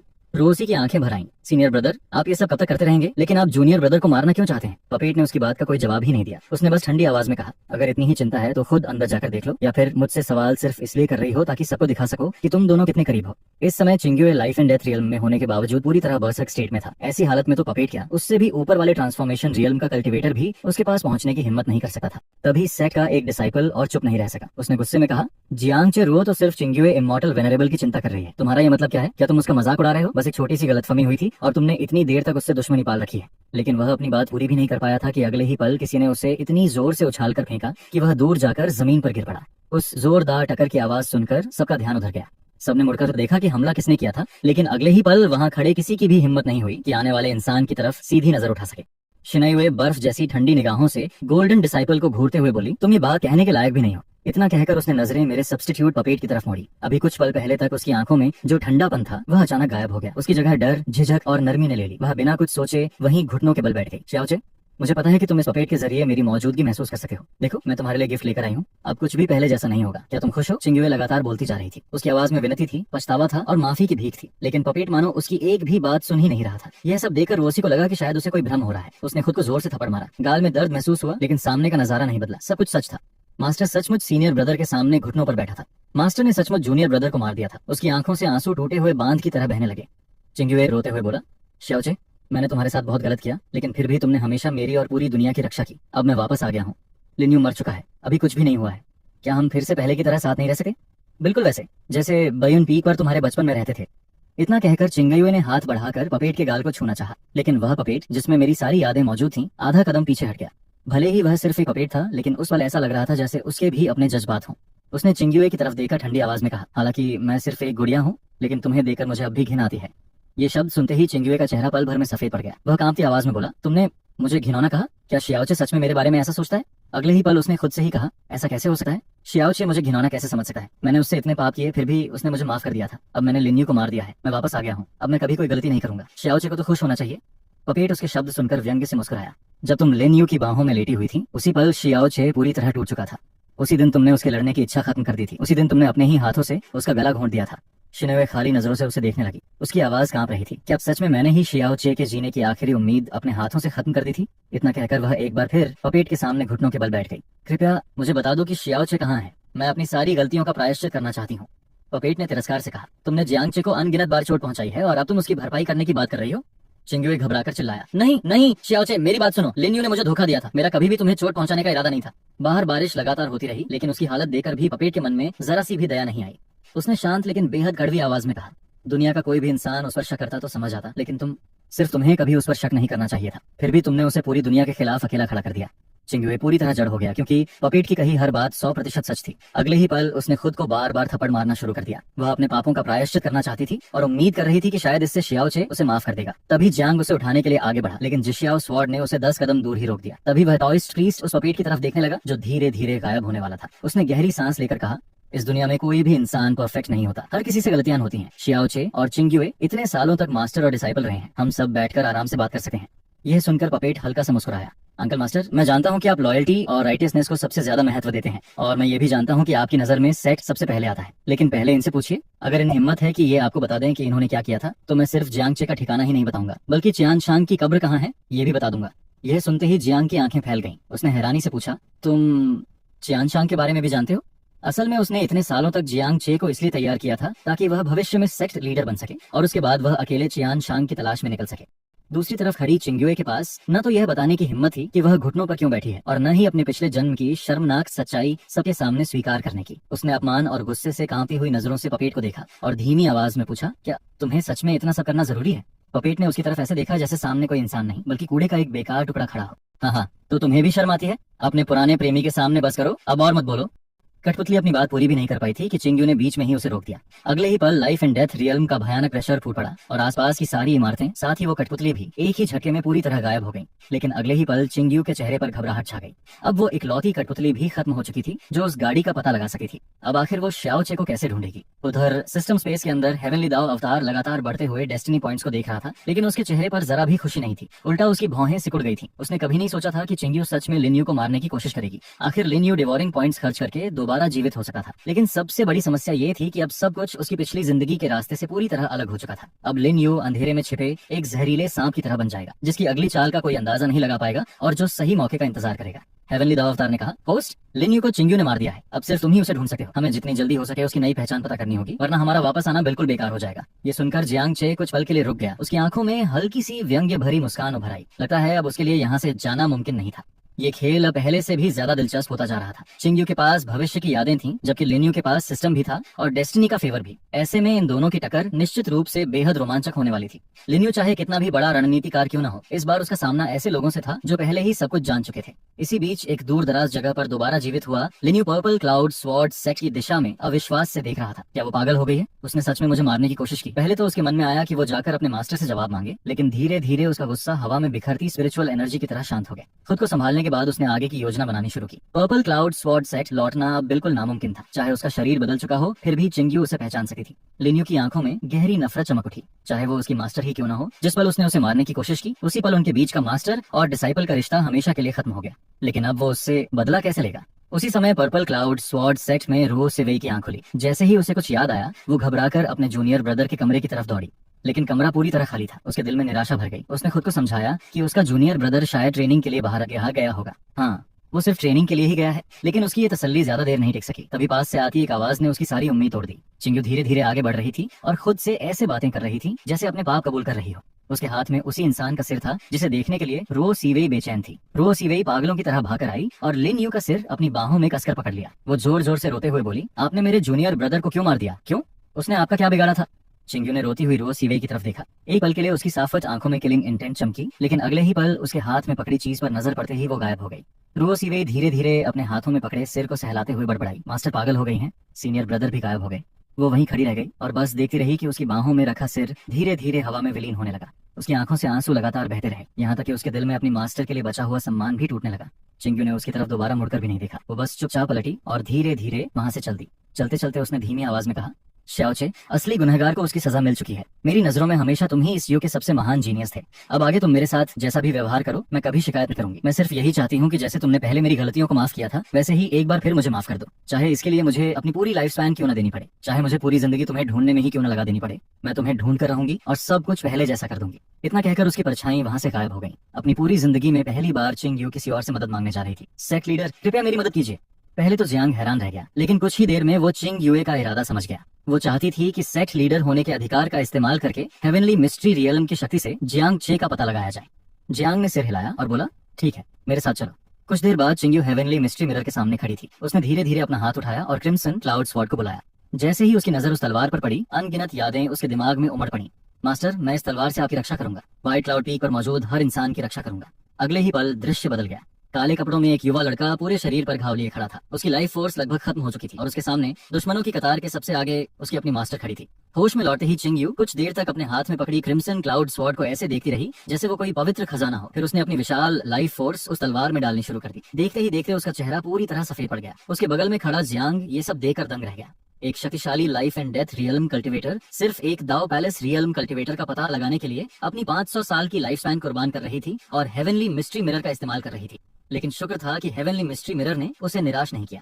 धीरे धीरे उसके अंदर एक धुंधली सी तस्वीर उभरने लगी। एक काले कपड़ों वाला युवक आराम से नदी के किनारे टहल रहा था। तस्वीर साफ नहीं थी, फिर भी चिंग्यू ने उसे एक नजर में पहचान लिया। वो शाओचे था। उसने कांपते हुए अपना हाथ बढ़ाया जैसे उस तस्वीर में मौजूद शाओचे को छू लेना चाहती हो, लेकिन अगले ही पल वो तस्वीर अचानक गायब हो गई। चिंग्यू ने तुरंत कहा, सीनियर ब्रदर, सेट का ध्यान रखिए, मैं शाओचे को वापस लेकर आऊंगी। जियांग बस उसकी कमजोर होती हुई पीठ को देखता रह गया। उसके मुंह से सिर्फ एक गहरी सांस निकली। उसने उसे रोकने की कोई कोशिश नहीं की। दूसरी तरफ एक सुनसान जगह पर मैं आराम से सिस्टम के साथ बातें कर रहा था। सिस्टम ने शिकायत भरे लहजे में कहा, होस्ट आप कितने बोरिंग हैं, हर दिन या तो सोते रहते हैं या फिर बस घूमते रहते हैं, क्या आपको डर नहीं लगता कि कोई आपको ढूंढ लेगा? मैं हल्का सा मुस्कुराया। जिस पल मुझे पता चला था कि वो वापस आ चुकी है, उसी पल मैं समझ गया था कि अब छिपने का कोई मतलब नहीं रहा। मेरा शांत चेहरा देकर सिस्टम खुद को रोक नहीं पाया और पूछ बैठा, क्या आपको उससे नफरत नहीं है? अब जबकि उसे अपनी पिछली जिंदगी की सारी बातें याद आ चुकी हैं, वो जरूर अपराध बोध में डूबी होगी। अब आप उसके साथ जैसा भी व्यवहार करें वो पूरी तरह सही होगा। मैंने धीरे धीरे सिर हिलाया। पिछली जिंदगी में मैं अपनी मास्टर से नफरत करता था। मैं इस दुनिया के हर इंसान से नफरत करता था। मुझे उससे नफरत थी क्योंकि वो सही और गलत में फर्क नहीं कर पाई। मुझे नफरत थी कि किसी ने मेरी बात पर विश्वास नहीं किया और सबने उस वाखंडी लिन्यू पर भरोसा किया। लेकिन जितनी नफरत मैं अपनी मास्टर से करता था, उतना ही गहरा सम्मान और प्यार भी करता था। मुझे इस दुनिया की हर चीज से प्यार था। और आखिर में जब उसकी तलवार ने मेरी लाइफ फोर्स को 2 हिस्सों में बांट दिया, उसी पल मुझे समझ आ गया कि अब मेरे अंदर नफरत करने की ताकत भी नहीं बची है। जो कुछ हुआ बस वही सच था। सिस्टम ने मेरे दिल की भावनाएं महसूस की और पूरी तरह चुप हो गया। ऐसा नहीं था कि मेरे दिल में नफरत खत्म हो चुकी थी। सच तो ये था कि मेरा दिल ही बहुत पहले मर चुका था। उसी समय आसमान में चमका हुआ चांद बादलों के पीछे से चुपचाप मुझे देख रहा था, जैसे कोई घिनौना इंसान मेरी हर हरकत पर नजर रखे हुए हो। लंबी खामोशी के बाद आखिर चिंग्यू ने हिम्मत जुटाई और धीरे धीरे नीचे उतर आई। उसने कांपती आवाज में कहा, श्याओचे, क्या हम बैठकर बात कर सकें? उसे अचानक अपने सामने देखकर मैं कुछ पल के लिए ठिठक गया। मुझे बिल्कुल उम्मीद नहीं थी कि वो इतनी जल्दी मुझे ढूंढ लेगी, लेकिन मैंने एक शब्द भी नहीं कहा। मैं पूरी तरह उसे नजरअंदाज करते हुए मुड़ा और सीधे घर की तरफ चल दिया। लेकिन तभी किंग्युए मेरे सामने आकर खड़ी हो गई। उसकी आवाज बेहद विनम्र और बेबस थी। बस एक पल, सिर्फ एक पल, ठीक है? वो मुझे समझाना चाहती थी कि पिछले जन्म में उसने जो कुछ भी किया वो सिर्फ इसलिए क्योंकि लिन्यू ने उसे धोखे में रखकर उसकी आंखों पर पर्दा डाल दिया था। मैं बिना पलक झपकाए उसकी तरफ देखता रहा। किंग्युए, आखिर हमें किस बारे में बात करनी चाहिए? क्या इस बारे में कि पिछले जन्म में तुमने मेरी भावनाओं का इस्तेमाल करके मुझे मौत के जाल में फंसा दिया था, या फिर तुम्हारे और लिन्यू के अफेयर के बारे में? मैंने ये बातें बिल्कुल शांत लहजे में कही, लेकिन मेरे हर शब्द ने किंग्युए को जैसे बर्फ की गहरी खाई में धकेल दिया। उसे अच्छी तरह पता था कि अब कोई भी सफाई देने का कोई मतलब नहीं था। मुझे मौत के जाल में फंसाने वाली भी वही थी और अनगिनत कल्टिवेटर्स को मेरे पीछे लगाकर मेरा शिकार करवाने वाली भी वही थी। श्याओचे, मैं अपनी गलती सुधारना चाहती हूँ, लेकिन उसके इतना कहते ही मैंने उसकी बात बीच में काट दी। हमारे बीच अब कोई रिश्ता नहीं है, कोई कार्मिक कनेक्शन नहीं बचा। फिर तुम आखिर क्या सुधारोगी? किंग्युए मुझे खाली नजरों से देखती रह गई। कोई कार्मिक कनेक्शन नहीं? मतलब तुम हर चीज को ऐसे मान रहे हो जैसे कभी कुछ हुआ ही नहीं? तो क्या तुमने मुझे माफ कर दिया? उसकी आंखों से आंसू बह रहे थे, लेकिन होठों पर मुस्कान आ गई। जरूर ऐसा ही होगा श्याओचे, तुमने मुझे माफ कर दिया है, अब सब कुछ फिर से शुरू हो सकता है। ये सोचकर किंग्युए ने मेरी तरफ हल्की मुस्कान से देखा। अगर पहले हमारे बीच कोई कार्मिक कनेक्शन नहीं था तो तुम यहाँ अकेले रहते होगे, है ना? क्यों ना मैं भी यहीं आकर रहने लगूं, फिर तुम्हारे पास बात करने के लिए कोई तो होगा। ये सुनते ही सिस्टम की आंखें हैरानी से फैल गईं। कितनी बेशर्म है ये। पिछले जन्म में जो कुछ हुआ उसे पूरी तरह मिटाकर ऐसे दिखाना चाहती है जैसे कभी कुछ हुआ ही नहीं। जियांग चे चाहे तो अपने अतीत को भुला सकता था, उन दर्दनाक यादों को छोड़ सकता था, लेकिन किंग्युए को सब कुछ भूल जाने का आखिर क्या हक था? अगर किंग्युए और उसके साथियों की वजह से ये सब नहीं हुआ होता तो जियांग चे बहुत पहले ही उस महाविनाश को रोक चुका होता। फिर आखिर सब कुछ दोबारा शुरू क्यों होना चाहिए? किंग्युए ने मुस्कुराते हुए कहा, श्याओचे, अब जब हम पड़ोसी बनने वाले हैं तो मैं जरा तुम्हारा घर भी देख लेती हूँ कि तुमने उसे कैसे सजाया है। इतना कहकर वो अंदर जाने लगी, लेकिन मैं तुरंत दरवाजे के सामने आकर खड़ा हो गया और उसका रास्ता रोक दिया। हैरानी की बात यह थी कि किंग्युए जरा भी नाराज नहीं हुई। उसकी नजर में भले ही श्याओचे ने अभी तक उसे पूरी तरह माफ नहीं किया था, लेकिन उसे अपने पास रहने देना ही इस बात का संकेत था कि अभी भी उम्मीद बाकी है। अब लिन्यू मर चुका था, इसलिए उसके पास पूरी जिंदगी थी श्याओचे के साथ रहने के लिए। अगर 1 साल काफी नहीं हुआ तो 10 साल, अगर 10 साल भी कम पड़े तो 1000 साल सही। उसे पूरा विश्वास था कि एक दिन उसकी सच्चाई और उसका समर्पण श्याओचे का दिल जरूर पिघला देंगे। मैंने उसे पूरी तरह नजरअंदाज किया और सिस्टम की तरफ मुड़कर पूछा, लिन्यू की डेमोनिक बॉडी का क्या हाल है? टाइमलाइन के हिसाब से अब तक उसका demonic body Dao palace realm की पीक तक पहुंच चुका होना चाहिए था और जल्द ही उसका नरसंहार शुरू होने वाला था। जैसा मैंने सोचा था, लिन्यू अब जिशियाओ स्वॉर्ड सेक्ट को बदनाम करने वाला था। मैंने मन ही मन सोचा, पहले उस दानव की मौजूदा हालत देख लेते हैं, उसके बाद तय करेंगे कि किंग्युए को यहाँ से कैसे भगाना है। सिस्टम ने आराम से जानकारी चकी, लेकिन अगले ही पल उसका चेहरा गंभीर हो गया। उसने पहले ही 7 गांवों को निगल लिया है। उसके हाथों अब तक हजारों नहीं बल्कि दसियों हजार लोग मारे जा चुके हैं। सिस्टम खुद सन्न रह गया। ये आखिर तय समय से पहले इंसानों को निगलना कैसे शुरू कर दिया? लॉजिक के हिसाब से डेमोनिक बॉडी को इंसानों का स्वाद लगने में अभी पूरे 6 महीने बाकी थे। आखिर वहाँ ऐसा क्या हो गया? मैंने बस अपने